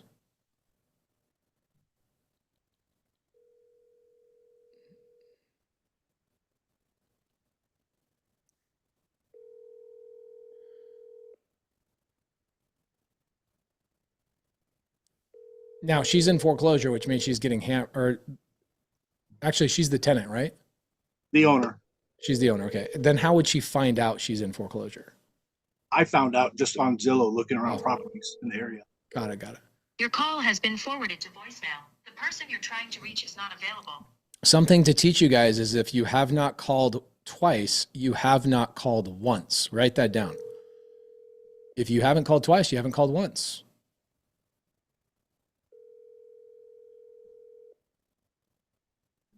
Your call has been forwarded to voicemail. Then the next thing I want you to write down is so first thing is, if you haven't called twice, you haven't called once. And the next thing you should write down is triple dial is the new double dial. A lot of times you'll get through on the third call. Hello? Hey, sorry to bother you. I've called you 3 times. My name is Pace. I have a concerned neighbor of yours says that your guys' house is in foreclosure and I help people extend the foreclosure. Totally know this is. Our house is not in foreclosure though. Okay, cool. Then I'll get off the phone with you. Right now, it says on Zillow that you're in foreclosure. Did you find out about that? Yeah, I did. And I don't know how to get that off Zillow, but we're totally not in foreclosure. That's so freaking weird. That happens all the time. Okay, no worries. No big deal. I help people like extend their foreclosure 30 days. I doubt you need the help, but if you ever need my help, send me a text. Okay, cool. Thank you. Okay, see ya. Okay, so gosh, this is such a great lesson, Nick, for everybody. Yeah. Everybody ready for the best lesson of your life? At least for the best lesson for today? Give me a yes. You guys are ready for the best lesson of today. Why don't I use Zillow like an idiot? Sorry, Nick, that's just to prove a point. You're not really an idiot. Do you guys understand why I don't use Zillow? You will literally never see me use Zillow. If you see real estate investors use Zillow, dumb. What? Literally your neighbor's house says it's in foreclosure and it's not. This happens all the time. How many people have called on a Zillow foreclosure and they literally have the same call and they're like, I'm not in foreclosure? Okay. It is unreliable data. Zillow is a shit company. What they're set up for, sorry, I shouldn't say that. It's a really big exaggeration. They are not set up for real estate investors. Zillow is for a retail buyer. Are you a retail buyer? Yes or no? When you are learning from me, are you a retail buyer? No, it's set up for retail buyers. It's not set up for investors that have quality data. Can I tell you what Zillow is actually set up for? Hopefully tell your kids to plug their ears. It's set up for house porn. It's set up to get you sucked into an algorithm to make you fall in love with all these houses, to call the real estate agent that's advertising on Zillow. They got you. You got fooled. You got played. That's how Zillow makes money. They don't make money by you, the consumer, going on their website. They make all their money by you, the consumer, paying to click on the thing to call the agent. That's how Zillow makes all their money. And so the best thing that they do for them is they put houses on there that are in foreclosure, or they have houses that sold 6 months ago that show for sale to keep people actively looking at the properties. Does this make sense? It is the greatest scam for a real estate investor because you are calling on crap that is there to hook in a consumer. Okay. It's clickbait. Tell me you just didn't have your mind blown. You just learned that Zillow is the biggest piece of crap for investors, not for retail buyers. Retail buyers, decent spot. Okay. What's better than Zillow? I just told you, Deal Sauce. It's where every investor uses Deal Sauce. Even MLS is trash. How many people are agents in here that have MLS access that your investor software is 10 times better than your MLS? Even real estate agents MLS is trash compared to our software. Real estate investors, man, I got so many lessons I could give you guys today, like little micro lessons. Stop using Zillow. Don't ever use Zillow. Don't use realtor.com. Don't use Redfin. It all is the exact same thing. It is meant to create a trap for the consumer to call the real estate agent so that they can sell advertisements to the real estate agent. The MLS is old school, and you guys as agents pay $2,000 to $3,000 a year for bad data. I'm sorry, not bad data, poorly organized data. For us, if I want to find foreclosures, I can find foreclosures in every single market for $99 a month. Every single market. If I have MLS and I'm a licensed real estate agent, how many markets do I get for $3,000 a year? I get one. Do you see how real estate agents are completely scammed into believing that they need a license to go out and be a real estate investor? Meanwhile, us investors are buying software for $1,000 a year. It is dealsauce.io if you are an investor. Even my wife, who's been a top 1% realtor in the United States for 12 years, she doesn't even use the MLS. It's bad, poorly organized data. It is meant for retail clients. It is not built for investors. Okay. So first place to go, creativelisting.com. Second place to go, dealsauce.io. Man alive. Nick, you couldn't have brought a better lesson. Guys, say thanks to Nick. Please say thanks to Nick for bringing that lesson to everybody. Stop using Thank you for the lesson. Huge lesson, right? Absolutely.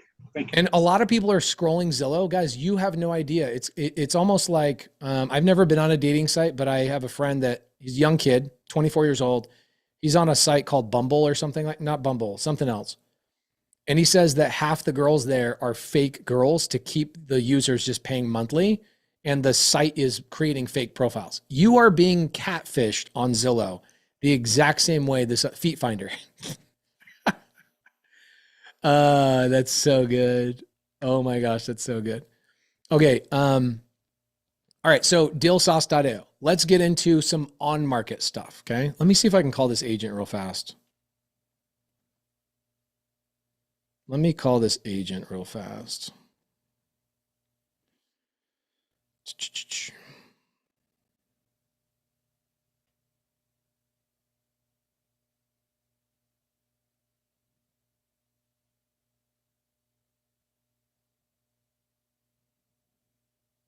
Okay, so we're going to talk about brokers for the next little bit. Okay, these brokers are awesome.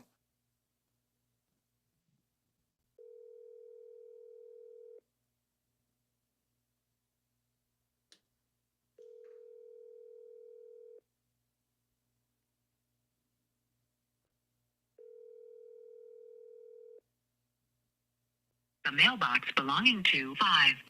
By the way, those people that have a full mailbox are people you want to do business with because they're not the kind of people that check their mailbox. They just get on the phone. They're on calls all the time. Okay, that's good news. You know what I like about you is that your mailbox is full, which means you're too busy. You're too busy on actual phone calls to like check your voicemail. I just got in. I'm listing the hill country. When I say I'm listing something, that means I'm listing towns. Oh, I freaking love that. That's cool. And I'm like, okay, let me see. What do I want here? It's like buying boots. That's so cool. I'm flying to Dallas. No, I'm sorry. I'm flying to Lubbock this week.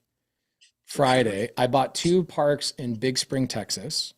Good for you. I haven't been there, so I'm going to go visit them and see them in person and see my team and all that kind of stuff. I'm wondering if you have any listings around that area while I'm in like Lubbock, or you know anybody, or you've talked to sellers that are potentially interested in selling. You got anything? Let me see. It takes me not long to find out. Okay. So you're going to Lubbock? Where do you live, by the way? Corpus Christi. Oh, that's a cool spot.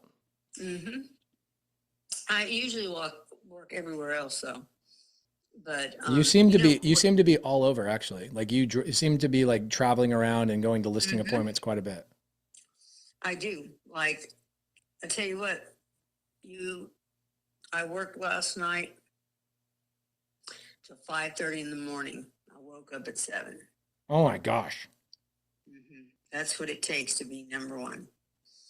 And we had 500 photos. We've got 5 listings. Put them up. So we have to do that. How many agents do you talk to all the time that are struggling to survive, and you're sitting over here killing it? It's because I've been doing this for many years, which means I know all the big people in the industry, but I was good the first day I started. So, people that are struggling, what they don't understand is you really, to be on top of your game, you've got to be the best. And you have to be willing to sacrifice to be the best. And you have to think like you're the best. I used to train all over the United States, real estate, when I was younger. I used to train. Hey guys, this is an RV park broker, so please relax, Emily. Emily Smith. This is an RV park broker, the #1 in the country. So chill out. But you have to also know the industry and know every aspect of it. And it is a very competitive, it's like a sport. You have to know what you're doing. You got to be ahead of the game, always ahead in marketing. When you look at my marketing, it's different. It'll pop at you. I always do. It's why I called you. Honestly, it's why I called you out of all the other brokers. I want, like, I was working, and I know that it takes sacrifice to make it to where you're going to make it to. And I don't stop. Okay, I'm putting the last one up in the morning. After that, I'm going to hit the road again. But are you primarily focusing on Texas, or are you all over the country? Well, right now I'm in Texas. Are you you got an Alaska listing. What's up with that? It's just a friend. Okay. If I told you my 10 states I want to buy in, and I sent you 4 or 5 parks that I own in those states, could you find things similar to that for me? Yes, That's what I tell people. Send me what you have, and I know what you're looking for. Okay, got it. And you send me what you have, and I can match you with the park. Got it. And the guy in Alaska, you have the Alaska listing. He says he wants $375,000 down, and he would carry. What's the purchase price on that? Okay, no, you're talking about the Anchorage. Anchorage, yeah. He said he wants 375 down. Okay. And what's the sales price? 1.5, but I think 1.5. Okay, 1.5 million. He would carry 1.1225, whatever. Right. Do you know what the payment would be on that 1.25 million? Or are we not gotten that far?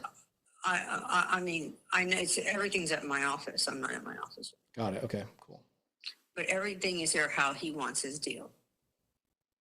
Okay. Usually they'll know, like this particular one, he knows exactly what he wants. And like there's another park we got. It's full right now. See, the guy bought it. He's not making a lot of money on it, but he bought it. I think he has 60 something sites. But it's going cheap. I'll send that to you in the morning. Okay. And it's a little ugly park, but it has a lot going for it. I can tell you that. Good cap rate. I have one of my students that owns the largest RV park in Anchorage, Alaska. I bet you they would be interested in that deal. But probably not me. I don't have anything in Anchorage right now, so it's definitely not going to be in my buy box. But I could bring a buyer to the table for you. I tell you what, I have some really good ones right now that I just got, and I'm putting the last one up, and then I'm going to travel. And I go to get what people want. They order what they want. So they say, "This is what I own. This is what I want." I said, "Okay." And so I know a lot of my family's in the RV park business. So I know a lot of friends in the RV park business.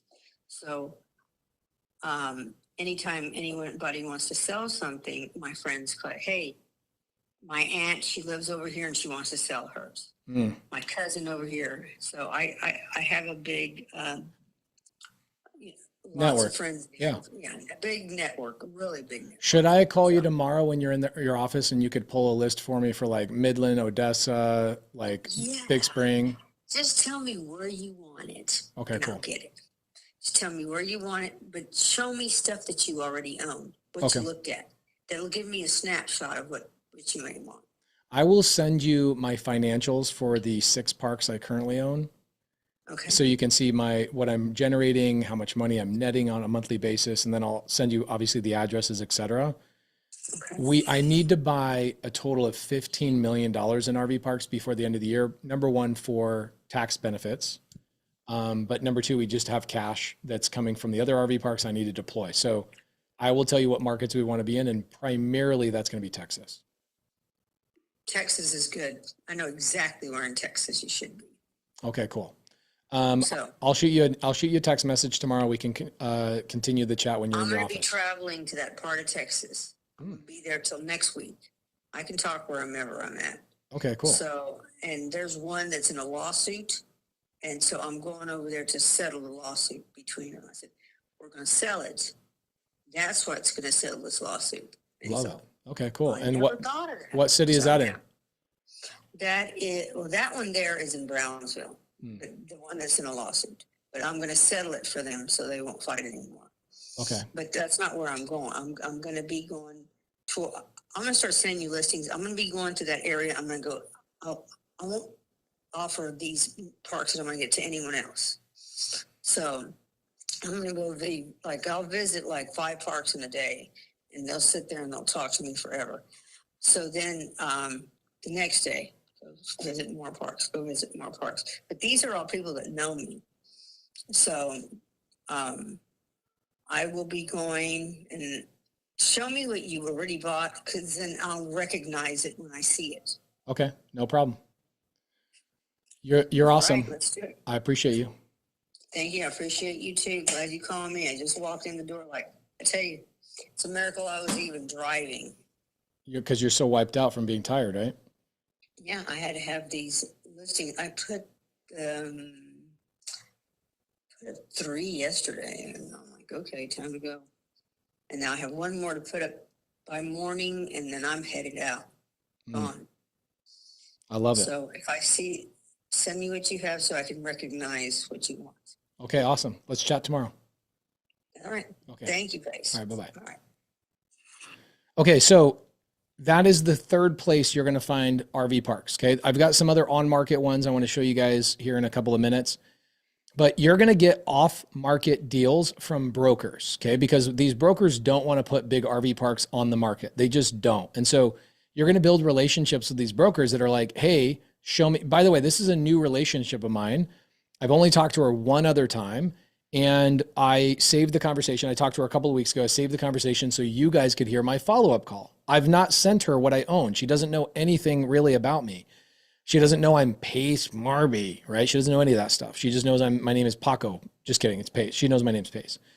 So off-market deals will come from brokers like crazy. In single family, people will kind of tell you, oh yeah, build a relationship with single family real estate agents. They're going to send you off-market deals. Guys, listen to me right now when I tell you this.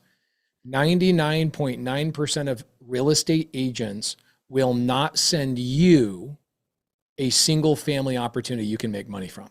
99.9%. Why? Because they represent sellers who are selling homes, family homes. Commercial brokers, RV parks, mobile home parks, self-storage, multifamily, they are only selling investment properties. They literally are sending you everything they have is for an investor. And so for her, she understands the game of investment. She understands the RV park world. She understands I need to make money on day one. She's not going to send me something like, how many people have talked to real estate agents in the single family world that you're just like, how do you not know that this property is not worth what you're listing it for? And they think it is. How many people have done that? Give me a yes.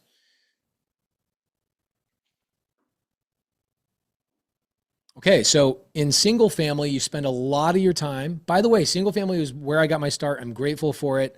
I think most people should start in single family and have a single family experience because you'll learn so much because there's so many more transactions going on. I'm grateful for where I started. The reality is, if you want to make more money, you'll spend way less time with real estate brokers in commercial. You will never have to educate them on seller finance. They get the game. While single family agents are like, wait, what? You can take over somebody's mortgage?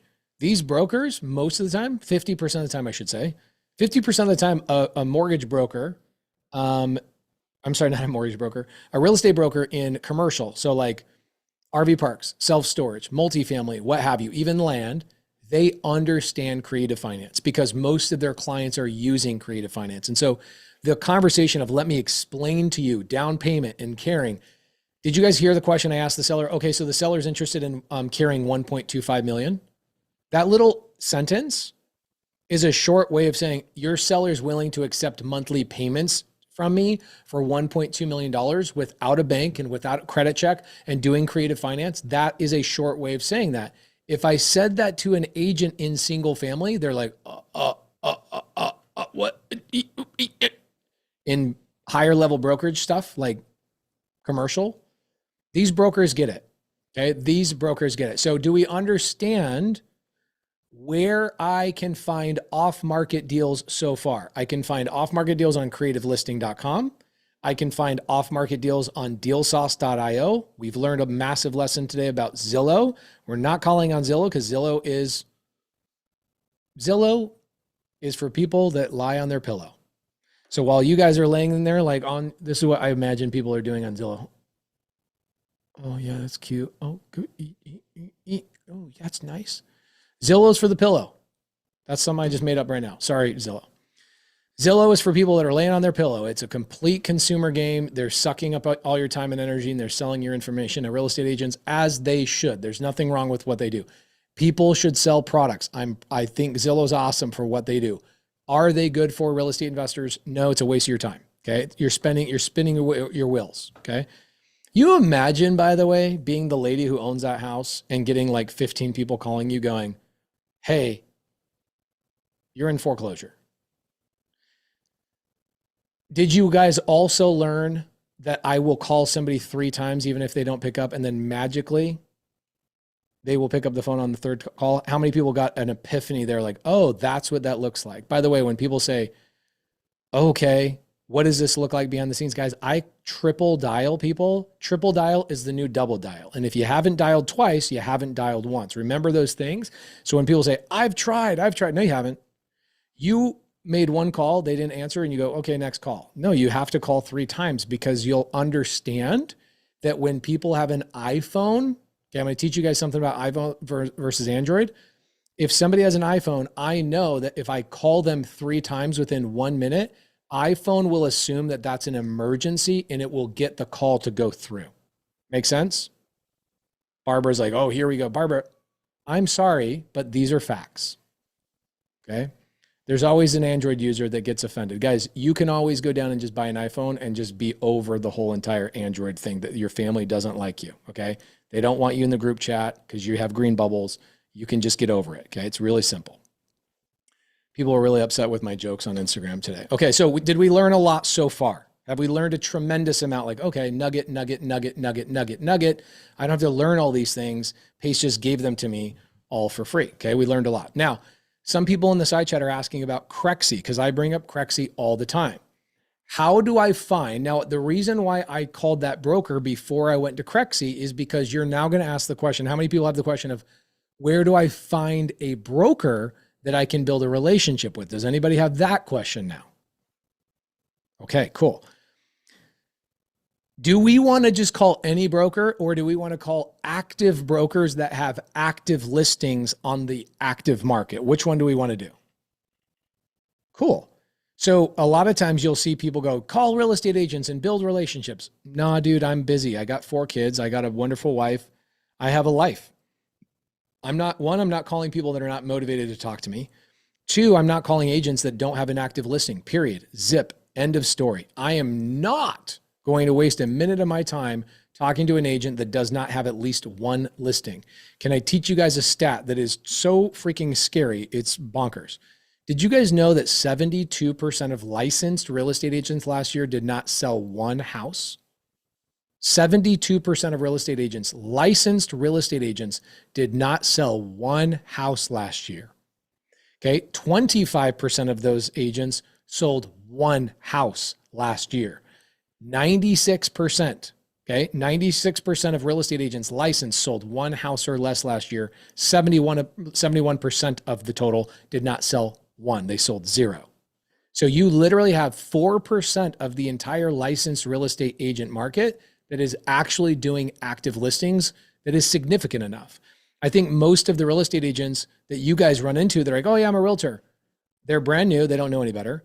2, they might've gotten 1 listing from their family member and then they quit. That's what happens with a lot of real estate agents. Did you guys know that 500,000 real estate agents quit between 2024 and by the end of 2025, 500,000 real estate agents will have let go of their license? Crazy, right? Okay, now there's always somebody that says they're not all bad. I love real estate agents. You just need to understand, I love the 4% of real estate agents. Is that lady a total awesome person? Is she not somebody that you want to go do business with? Yes, she might have had 2 drinks. Yes, she might have been drunk. I don't know. And that's perfectly fine. I've never drank alcohol in my life. Do you guys think she's drunk? I don't know anything about alcohol, so I don't know. Yeah, there you go. She's a 4%er, right? I want to talk, sadly, I don't even want to talk to the 4%. I want to talk to the 1%. Okay. So where I go to find the 1% is now Crexy.com. That's where I go to find them. Okay. So what I'm going to do is I'm going to go to Crexy.com. There are a couple other websites that are pretty good and people like them too. I just personally know the owner of Crexy and I am sold on their technology is 1,000 times better than the next one. Okay. So Crexy, I'll put this link in the side chat. I do not get paid to promote. I have not pushed an affiliate or anything ever, anywhere, okay? Real estate agents don't even return calls. That is very true. But that's single family. Remember, what are the advantages of doing like RV parks versus single family? If I call somebody on Crexy right now, an agent on Crexy, 90% chance they're picking up the phone. Do we want to try it? CoStar, like to get the CoStar, like full CoStar account, guys, it's 20 grand a year. I'm not interested in spending 20 grand a year on CoStar. Crexy is free. Okay. Crexy is free. Crexy is free. When you become a professional and you're buying like 4 to 6 parks a year, like myself, you're going to want to go, yeah, I'll spend $200 a month on Crexy, but 90% of people should just use the free Crexy account. We all agree we're not signing up? We're not signing up and buying Crexy. Do we all agree with this? Can I get a yes? Agreed. Do not sign up or pay for Crexy. Now, if you guys want, I'll do a free training in a couple of weeks. I'll send out an email to everybody that's been on here, and I'll bring the owner of Crexy in, and he'll show you all the cool features and stuff that I don't even use if you guys really want that. But the only thing I use on Crexy is this. Okay, watch this. This is very, very, very simple. Okay, I'm going to go to one place, and I'm going to go to the search bar. Watch me, pay attention. For the people that you guys have short attention spans, you're simultaneously scrolling on TikTok right now. Okay, you can't pay attention. You're wondering why you're not making more money in your life. Go to the search bar and type in owner finance. That's it. This is all I do. And I go here, and there's usually about 60,000 listings in the country. Okay, I have mine set to like 5 states. If a listing is currently available for seller finance or owner finance, do you think this broker right here, Lance and Scott, do you think that Lance and Scott know a thing or two about creative finance if their listing says that their seller will sell on seller finance? Yes or no? Come on, guys. You have 3,200 people in here. I want 3,200 yeses. Okay. Have I now answered the question of where do I find brokers that will send me off-market deals that the seller is open to no bank, no credit transactions? Have you now satisfied the itch? By the way, do I now know where to get leads from? Build a relationship with a broker. Did you hear what I said to the broker on the call when I said, I don't want to buy the property in Anchorage, but I have a student that will buy the deal in Anchorage? Is it okay for me to tell a broker I'm not the buyer and I still will make money on the property? Yes or no? Okay. I could give you a script, or I could just tell you I could just show you on the actual call exactly how that works. I do not lie ever. I do not lie ever. I tell the real estate agents exactly what I intend to do. I want to buy in these areas. Your property in Anchorage, Alaska. I have a student, Rinda, by the way, she's on here. Rinda, and actually she's partnered with Michelle and Patrick. They're going to be coming in here the next couple of days. They own the largest RV park in Alaska. Do you think maybe they would potentially want that RV park where the seller will carry like 70, 80% of that on seller finance? Do you think my students might want that deal? Cool. So I could go to them and go, hey guys, let me contract this. Let me go through the credibility. I'll get the contract and I will bring it to them and I'll wholesale it to them for $25, $50, $75, $100,000. Rinda thinks I'm cool. She's like my brother, or I'm like her brother. She's like my sister. She might even pay me a cool $250,000. You see how I did that to you, Rinda? You might have to come up with $250,000 on my finder's fee. Just kidding. For a deal like that, for like a $1.5 million deal, I might tell them, hey, either A, give me a small amount of equity, like 3 to 5%, or pay me a $50,000 fee, something like that. But in order for me to get a $50,000 fee, okay, I would probably want to get that really far down the line and get it under contract. Okay. Okay, this is a great question. Pace, did you search RV parks with seller finance on Crexy? I just searched owner finance. Here's why. If I'm a broker, not all brokers only focus on one thing. So I'll call a broker on a shopping center. I'll call a broker on a car wash. I'll call a broker on anything that is owner finance that is somewhat remotely close to an RV park. Why? Here's why. Either A, they know another broker that's what their focus is. Please, guys, I'm not doing slides today. So for you guys that need to follow along, I talk, you listen, you take notes. I'm moving through. The education is me talking. These brokers, if I call this broker on Crexy right now, and I said, hey, are you guys here? Should I call one? Should I call in Arizona? It's only 7. It's not bad. Let me see if I can find an Arizona one. It's not too bad. It's only 651. Okay. But I also want owner finance. Let's go. Not Arizona City. Are you kidding me? That place sucks. Sorry if you live in Arizona City. Your mom still loves you, but that city sucks. Okay. So owner finance. And I'm going to do, let's see, what filter did I screw up on? By the way, guys, I come from a really big family, so sarcasm is our love language. Everything I mean with love. Even when I tease people about androids, I mean it all with love, just so you know. Okay, cool. So, oh, all right. That's not good. Buckeye. Okay, land on owner finance. This is cool. So 3.2 Somerton, Arizona. Cool. So if I called this broker who has an owner finance deal, Carolyn Chelsea, let's see if she has a 480. Okay, she has a 928. That's a California number. These freaking California agents. Okay, land. That might be the same one. Let's see. Same one. My bad. I screwed up. Here, let's go. Let's just get rid of owner finance and let's call Arizona brokers. Okay, we're just going to go Arizona. Not Arizona City.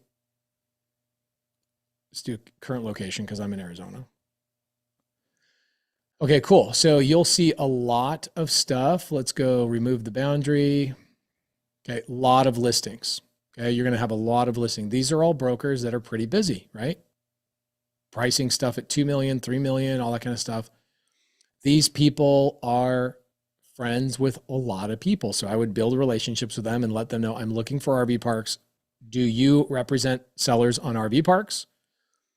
And or do you know sellers, okay, that are, ooh, there's a site right there. Lennar's going to build all that stuff. That's cool. 5 acre, I might put a car wash there. New construction. Let's see who I can call that I think would be fun. Desert Financial. Let's do.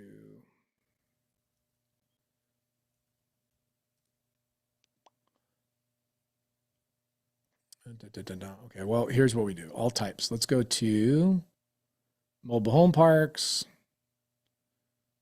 Let's do, I want land. We're building car washes right now in one of my other businesses. So I would love to do.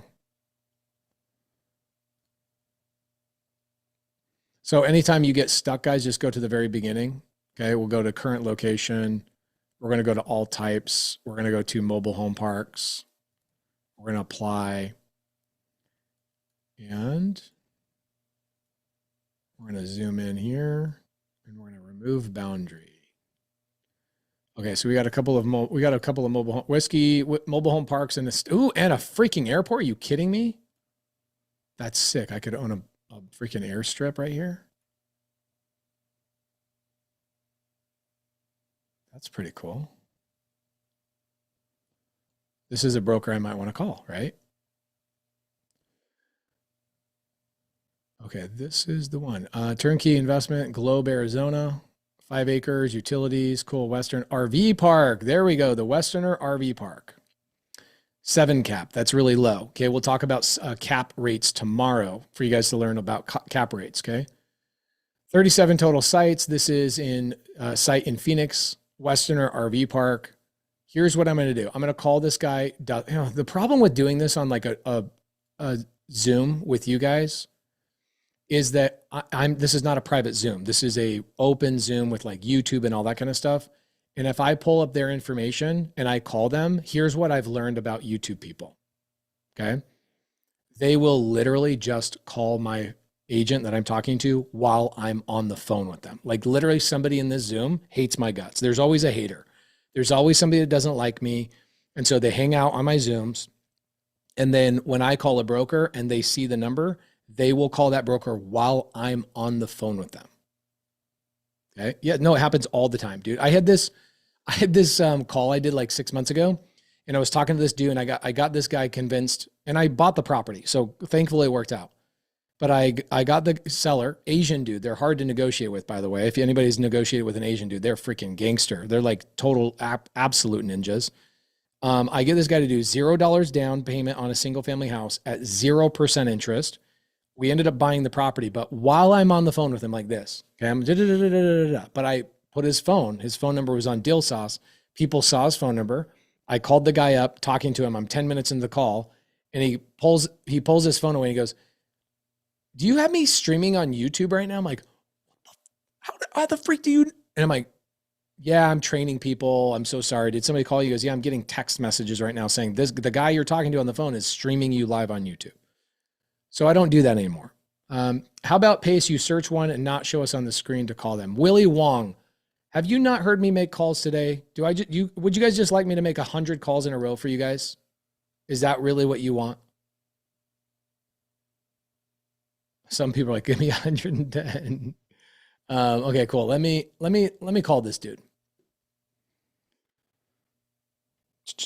By the way, on Thursday, I'm going to introduce you to some really, really good buyers. So you guys, how many people in here are wanting to find deals for people and get their first like finder's fee? How many people, that's like what your first deal you want it to be?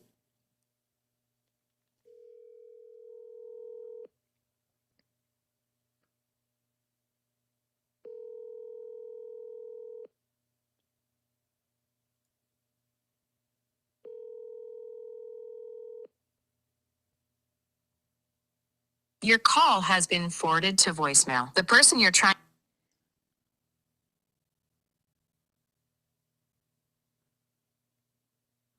Okay, he's got, okay, I'm going to teach you guys something really quick. And this is where people think I'm being an elitist on the iPhone thing.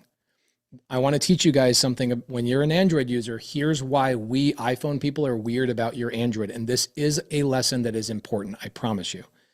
The second I text somebody's phone, I can see that their phone is blue.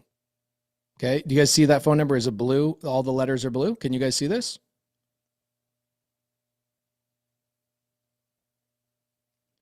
I immediately know that that's a real person. How many iPhone users agree that this is one of the best parts of owning an iPhone? I know that if your text messages are blue, I know I'm not texting your office. I know I'm not texting a CRM, and I know you're not some Somalian pirate trying to steal my money. Okay. We as iPhone users have been poisoned by Apple. It's not your fault. It's not Android's fault. It's Apple's fault. I immediately know this is his actual cell phone. So if it pops up green and he never replies back to me, I'm going to go, oh, well, I didn't really have his right number. It's a nice feeling. Imagine this compounding over and over and over and over and over every single day when you're making these calls and you're building relationships with agents. Every single time I know it's a blue number, I have confirmation. I have confidence to know that I'm actually talking to the real person. What does that mean for you financially over the life of your career? Is it worth $1,500 to just go get an iPhone so you can stop guessing whether you're talking to somebody that's real or not real? No, it's not an app. It's just called an iPhone.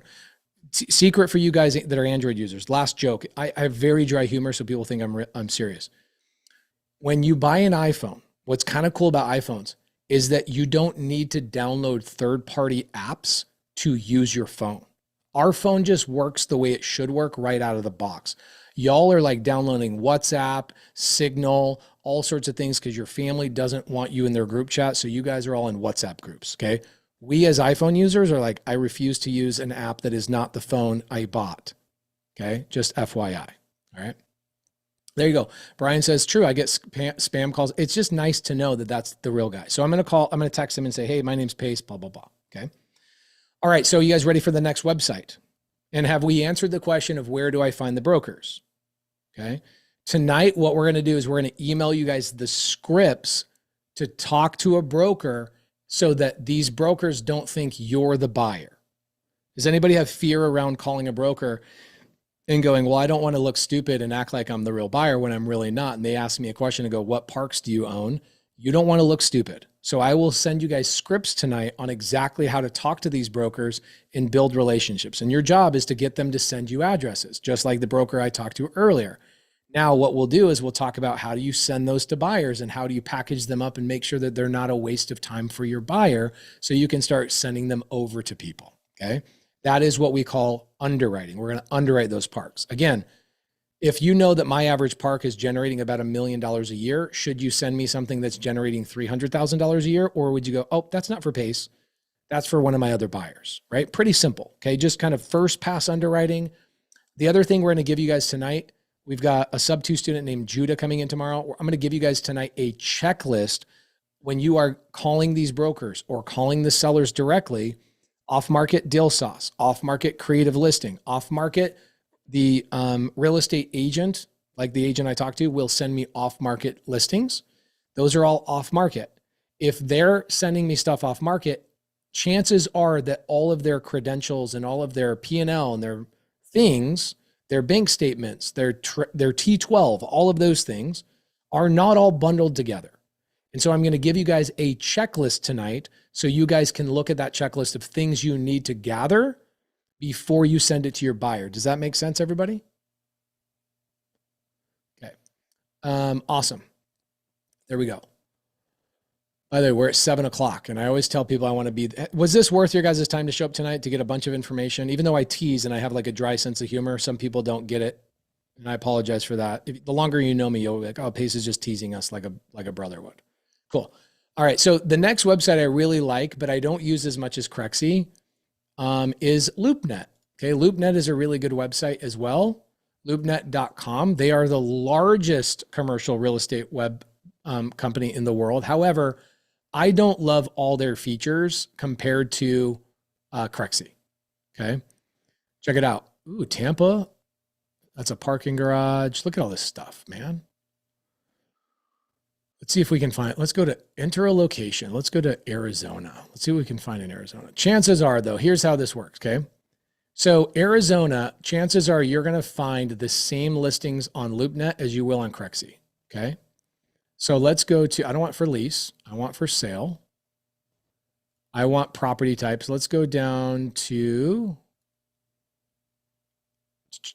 ooh, look at this. Do you see why I also don't love LoopNet? They don't even have mobile home parks on here. Interesting, right? I'll go to residential income. That's probably what they're doing. Get the heck out of here. Okay, cool. So they've got single family homes. There's a single family portfolio, Phoenix investment property.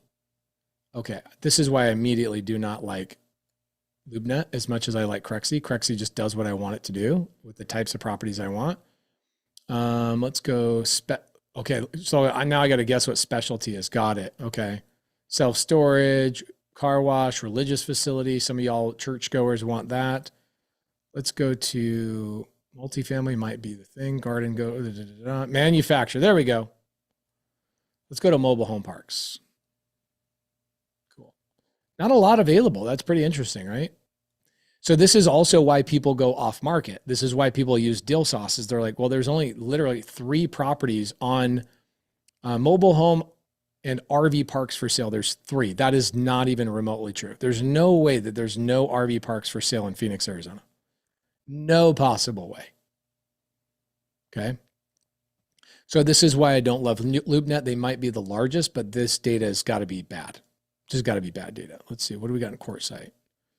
I definitely don't want to own anything in QuartSite. Look at this 3.75% cap rate. Do you guys want to learn what cap rate is just real fast? Okay. So just so you know, there's always I want you guys to remember something really important, and I want you to write this down. Okay. Because there's somebody on here that's a multifamily person, an RV park person, or a mobile home park person that's not going to like the way I describe this, but they're stupid. Okay. Because they don't know how to educate people that are brand new. My attempt right now is to teach people that are brand new. I want you guys to write this down if you're a note taker. People in RV parks, mobile home parks, multifamily, self-storage, commercial in general, write this down. They make the water muddy so you think it's deep. They make the water muddy so you think it's deep. So as you're trying to jump into the pool and swim with them in this pool, they make the water really muddy so you can't see the bottom. What does that mean? They make it look harder than it is. And what they do is they make up fake words that are so stupid. Cap rate. Okay, capitalization rate. How many newbies are immediately in like, holy crap, that's a really intense word. That's really hard for me. How many people are like, that's me? Okay, you're intimidated immediately by that word. Cap rate, IRR, internal rate of return. How many people are immediately intimidated by these words? Okay, NOI, net operating income, which is also a really stupid acronym, net operating income. They should not be using the word net operating income. They just should say operating income. Net would mean what I can put in my pocket. You should never use the word net unless I put it in my pocket. Okay, so what happens is a lot of people, RV park, mobile home park, all these commercial people, they use really tough words to confuse you. Okay, So a cap rate, essentially, I'm going to simplify this and somebody's going to go, Pace, you oversimplified it. Yes, that's my goal. It's so I can give people a little bit of progression in their life. If I buy something today cash, okay, I buy it cash and it has a 3.75% capitalization rate, okay, that means I'm going to get a 3.75% return on my money. Anybody want to put $100,000 into something for a 3.75% return? Yes or no? Okay, so cap rate means if I buy it cash, I have no debt on it, I have no bank loan, what is my return on my investment? That's a simple way to say it. Okay, somebody's going to go, well, you're missing details, Pace. I'm fully aware. Please relax. I'm teaching people that are brand new. This is a brand new. Do I have your permission to teach some brand new, like terminology you've never heard before in a brand new manner? And you can just chill out, Mr. I'm smarter than everybody in the world. Okay. New people need basic information, bite-sized information. Okay. So here's what's great about RV parks. If you send me an RV park that doesn't immediately have a 10 cap, I will not look at it. A 10 cap. What does that mean? That means that if I put $100,000 in and I buy the property cash, at the end of the year, I'm getting a 10% return on my money, $10,000. Okay, make sense? So if I have a 12 cap or a 13 cap or a 15 cap, my RV parks average 18 cap. Okay, mine are massive, massive, massive, massive. So, and the beautiful thing is the way that I buy my RV parks is with creative finance. So I'm not even putting any of my own money in, but the way we buy our properties, RV parks typically have a 10 to 12% cap rate for a really good deal. And for good negotiators like me, I can get 15, 18, and even upwards of 20%. Okay. So do we understand what cap rate is? When you see something that says let's look at this real fast. If you see something that says 3.75 cap, should I waste my time on that for any real investor? Really? Like, look at that. What was that deal right here? Quartzsite of all places. You're going to give me a 3. Are you kidding me? I could sell teeth out here and make more money. I could go to all the people back here in the mobile home parks right here. I could go to all the meth people and say, hey, give me your teeth for $1. I'll go sell them for $2. I would make more money doing that than buying this big old $4 million property. A 3.7 cap, why would I waste my time with that? Does that make sense? It's a 4-unit mobile home park for $4 million. What am I missing? Well, whoever listed that might be missing some teeth because they're on meth. Okay. Doesn't mean you don't negotiate. You're going to negotiate with them, obviously. Okay. So check this one out. This one is for $1.2 million. I actually kind of like this deal. It's a 10 cap, and that actually seems like it makes sense. Look at this, 32-unit mobile home park. Okay, for $1.2 million. Are you kidding me? That's not bad. That's not bad. It's right off the main thoroughfare. It's got a little bit of space. I could probably add a couple more spots. I'm basically buying each unit for $37,500. That's pretty good. I feel like I should call this person. Hold on a second. Let me not let you guys see this so I can call them. Can I call them? Let's see here. Okay. What is up with all these California people, dude? It's crazy.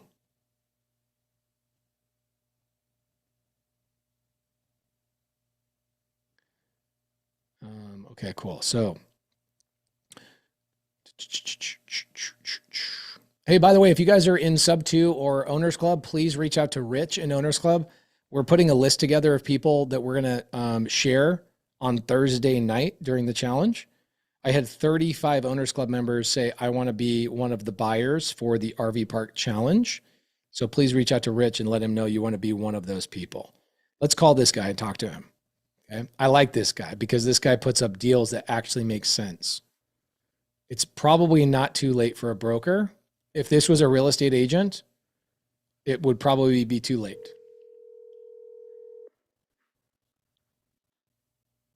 Hello. Hey, is this Ruben? It is. Ruben, you guys got a good deal here on Main Street in Quartzsite, that 32-unit mobile home park. Yes. You guys getting a lot of activity on that? Yeah, I am. Yes. Okay. Yeah, what's going on? So I don't usually buy there. I usually buy in Yuma. I've got a bunch of mobile home parks down in Yuma. Are you doing mobile home parks anywhere besides Quartzsite? I'm gonna buy a big one in Yuma. That's why I'm selling it, because I have a friend of mine that's gonna sell me theirs. The only reason I'm selling this one, we are actually now, we've removed single wides that are there in Quartzsite, and we are going to have a schematic for 56 spaces. Okay, this is actually why I was calling you. I looked at I'm only obviously looking at the aerial, but I see that there's a bunch of space there, and I was like, why are they not just adding more spots here? That thing could make a lot more money. Sounds like you're already doing that. So doing that now, we already moved the single wides that were just removed last week. Okay. So I was getting offers at 1.1, 1,050,000. I'm like, I'm not doing it. Reason being is that corner lot on Main Street is worth $300 to $400,000 all day. Yeah, and you're not doing anything with it besides the parking, right? It's just the parking. It's overfilled parking for now. Okay. And so we had Starbucks come in, and that had an LOI submitted, and I did not like the terms. Dunkin' Donuts has now been looking at this spot. And so the right person, that for me, I know that I want to get this spot right away. There's a lot of potential here.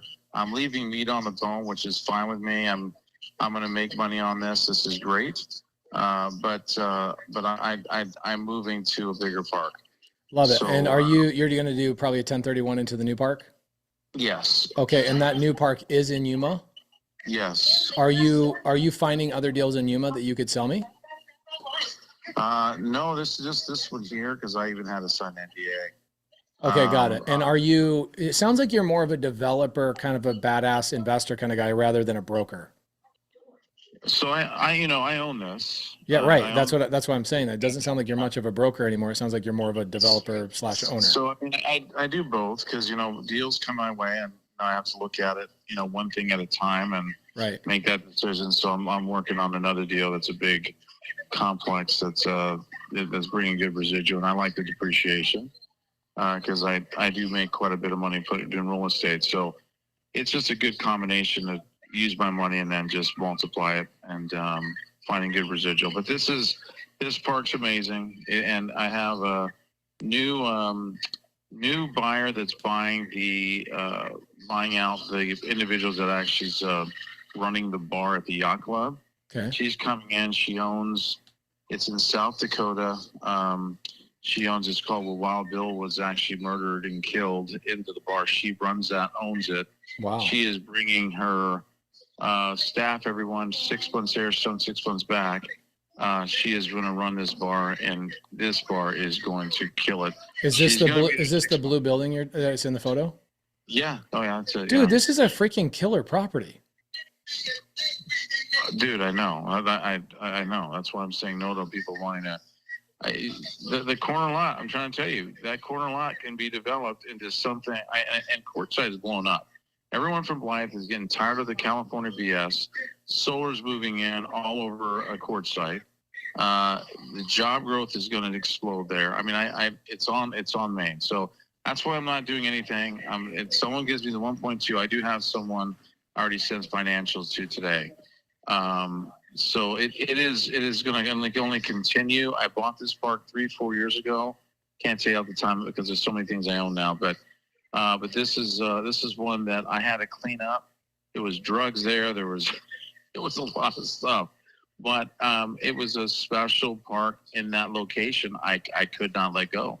Yeah, so, I mean, you made it look clean, brother. It's good. It's really good, bro. Yeah, it's really good. Okay, a couple of things then. Number one, you and I got to be buddies. We'll do 100 deals over the next 10 years together. Okay. I'm a buyer. I'm not a broker. I have a handful of buyers, but mostly I'm the guy that buys all the deals.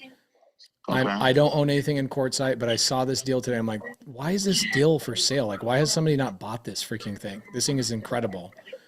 So now that we're going to have 50, I mean, now we're going to do is opening it up for 56 spaces. It'll be worth, which I know I'm leaving meat on the table. I would say 1.8, 1.7, 1.8, easy. Yeah. Okay. So number one, I'll save you my phone. I'll text you like every couple months and just check in on you and see if you have anything. Number two, this is a weird thought process, but would you accept an offer on a deal like this at like 1.3, 1.4 if you had to carry, let's say, 300K of it? I wouldn't have a problem with that. Okay, so if so like let's say I go to Marcus and Millichap, I get a loan for like 1.1. I have you carry the remaining 300K in second position, or heck, you can be on my operating agreement with me and you carry the other 300K and I give you 1.1 cash. I would want 1.2. Okay. Period. Let me, I want 1.2. I'm going to call my lender and see, do you mind if I ask you questions when my lender asks me questions and we can see if I can work that out? I have no problem with that. No problem. All right. Well, sounds like you're at dinner, brother. Let's chat tomorrow or the next day. Sounds good. Yeah, you feel free to go down. You'll see that everything's getting cleaned out. When I tell you there's a lot of trash that we took from those single wides because there's no value in having them there. And now with having 56 spaces, man, and then, the development, you can hold on. Here's the thing. That lot was just tied up. Mm-hmm. It was tied into this 3.2 acres. I don't know why they did, but it can actually be untied. And that bridge in that wash that's there, it was a $50,000 engineering bridge that was designed for that. So, I mean, everything's under compliance. It's pretty awesome. There is a yacht there as well that I have that the lady coming in, they're going to fix that yacht up, which was already being rented, but she's going to rent that yacht out. Okay. Rent it for me. There's also a high jolly one bedroom that's there. It's a little house that's there. She'll be renting that as well. That's not even on the books. Is that like a little state park that's behind your property? Like, what is that? So behind it, directly behind it's a memorial. That's where High Jolly was actually buried. High Jolly died in that little one bedroom that I have on that. And we are making it as a historic district building. It's going to be a historic building. That's where he passed away. Holy crap. So she is going to make this into a museum. What she's doing, and she's paying $36,000 a year, which it was actually lower with the other rent, but we actually went up, so it was good. So she's going to change things out, but that does not include the boat, the yacht, what I'm talking about. And a lot of second generation now are coming back. They love the yacht club. I mean, it's yacht clubs in San Diego. It's all over. And dude, it's all you know what sucks about this situation is like you're growing and expanding your portfolio. You find this crazy good deal in Yuma, and it's like part of you probably doesn't even want to let go of this property, but you also don't want to let go of the Yuma opportunity. No, I can't let go of the Yuma, and I already promised it. Yeah, dude. Oh my gosh, that's so cool. This is the only thing, and they're waiting for me to make this move, and that's what I'm doing. I love it, dude. This is so awesome. Let me call Marcus and Millichap tomorrow. I'll shoot you a couple of texts. I might put you in touch with my lender. His name's Jamie Litzler, and he might ask a handful of questions and see if we can work out a deal. Okay, man. All right, thanks. I appreciate you. All right, you're welcome. Bye-bye. Bye. Okay, so is that helpful? Anybody? The problem is when you're talking to somebody that's a gamer, like there's levels to this, right? The levels are black belt status. You think you can hang in a phone call like that? Just calling that guy, he's at dinner. You can hear it in the background. Anybody that's brand new, I'm going to tell you right now, you're cooked. Whatever your script is, you are cooked. Am I trying to disparage you? No, I'm trying to help you understand. You need a partner. You need somebody like me, not me, because I can't handle everybody, but you need somebody like me. And I'll introduce you guys to a bunch of them on Thursday. But that, you would have been cooked. How many people agree you would have been cooked on that phone call? That guy would have got off the phone with you in 30 seconds. Give me a yes in the comments. You agree with that. So it helps you understand that it's possible and what a good call looks like. But I'm going to tell you right now, you engineers right now that are like, give me the script. Is there any way I could have scripted that call? Is there any way I could have taught you how to, well, what about this? And what about that? And what's the income on that? No. What did I do? Read the book, How to Win Friends and Influence People is the greatest sales book of all time. What did I do? I complimented him over and over and over, right? How do you catch bees? With honey or with vinegar? Now, when I'm teasing people, I'll give them a little bit of vinegar. But I'll make it taste like honey every once in a while when I tease people. But when I'm on a phone call with a broker or an agent, I am giving them all the honey. And that is how this guy, like at dinner, I'm like, oh, I'll call you tomorrow. And he's kept wanting to talk, right? I know exactly in the call where I pull back, where he goes, wait, why is this guy getting on the call? Is he not interested? Okay. Black belt status, right? That's a black belt status deal. By the way, I just found this deal right here on market. What did I find from this guy? What was your big takeaway? Tell me right now. What was your big takeaway? What did I actually get from this guy?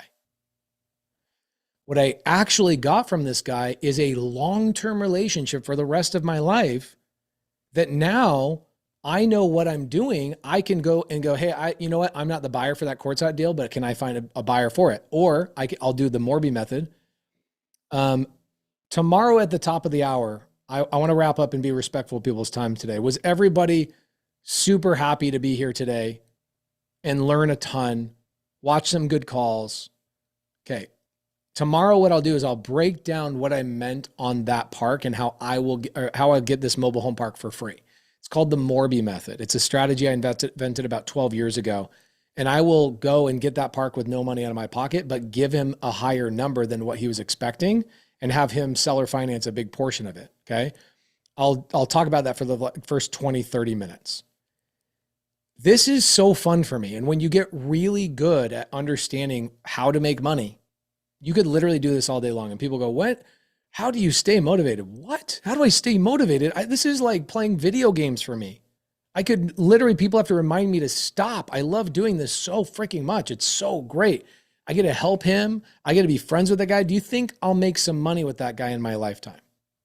Yes or no? Cool. Did I spend any money cold calling this guy? No. I got his phone number on LoopNet. So I called somebody off Crexy today. I got a hold of an off-market person, and I called somebody on LoopNet, and I told you and showed you guys authentic and genuine conversations. Okay. So tonight, probably sometime around midnight, my team will send you guys some scripts of how to start the conversation with a broker when you are not the buyer. When I talk to that guy, I am the buyer, right? Because I am actually a buyer. But when I first started out in the business, I had a mentor. I paid this lady, literally I paid a lady $135,000 to teach me for a year. I gave her $135,000 of what I paid this lady. This lady was my partner for a whole entire year. We did 70 deals together and I got all my money's worth, but she was my backup on every one of these calls. And I had a script of going, I'm not the buyer. I'm brand new to real estate. Can I help you find a buyer? Kind of like the first call we had with Savannah. How many people love that call where it was, I need to get rid of this house? Mind blown. How many times did you guys have your mind blown today? By the way, I didn't have slides. I didn't use AI to teach you. This is live, 7/24, September 9th. I could literally just do this all day long. And this is what's cool about the SubTo community. We do 39 of these Zooms a week and we hang out with each other and jam. This is why the SubTo community is doing so many transactions and are winning at such a high level. Rinda, who I was going to have her come on here, but I lost track of time. Rinda's got 60 RV parks right now. 60. Tomorrow we're going to underwrite some of those deals. Okay. Rinda is killing it. She's awesome. Amazing, amazing, amazing. So tonight I'll give you guys some scripts. Was there anything I said I'd promise you guys? Do you suggest to run everything through a trust? No, don't worry about a trust right now. Okay. Do not worry about a trust right now. That's a waste of your time. A trust is needed at some point. An LLC, I would definitely start with an LLC. I'd just go to startwithprime.com. That's the company I use for all my LLCs. Startwithprime.com. Startwithprime.com and get an LLC. That's super helpful, but don't waste your money on a trust. It's a waste of time. Okay. Pace, please give us the PML list. Okay. Here's what I'll do tonight. Every freebie we gave you guys yesterday and the freebies I promised tonight, I will email those all to you guys tonight by midnight. Okay. Sound good? Pace, you were supposed to talk about mobile home parks. No, guys, was I supposed to talk about mobile home parks today? Yes or no? What are you talking about? You guys just wake up in the morning and go, I'm just going to make stuff up and throw it in Pace's Zoom chat. Bro, what are you talking about? We literally showed you guys RV parks, where to find those RV parks today. That's exactly what we showed you. You knucklehead. Come on. What a fun day. I don't know who High Jolly is. I actually had to write that down. How many people, when he says High Jolly died in that spot, you're like, who the heck is High Jolly? And why don't I know who High Jolly is? All right, guys, we will be back tomorrow for another 2.5 hours. By midnight tonight, we'll give you guys a bunch of fun stuff. Thank you for showing up for me. I love doing this stuff. And we're going to help a lot of people get a lot of deals. So tomorrow we're going to show you how to underwrite and look at these deals. Like, how did I know that was a good deal? How did I know immediately that that guy had a great property? How did I know that? We're going to give that information to you guys tomorrow. Thank you guys so much. Carly Grunman, I love you, sister. Thank you for having my back in these challenges. Guys, tell Carly you appreciate her. She's in the SubTo community. She shows up and she runs the back end of these webinars so we can do these things for free. She shows up and does these things for me. You are so incredible. Tell Alex, your husband, we love him too, and that he is so appreciated for sacrificing his wife for a couple of hours, 4 days in a row.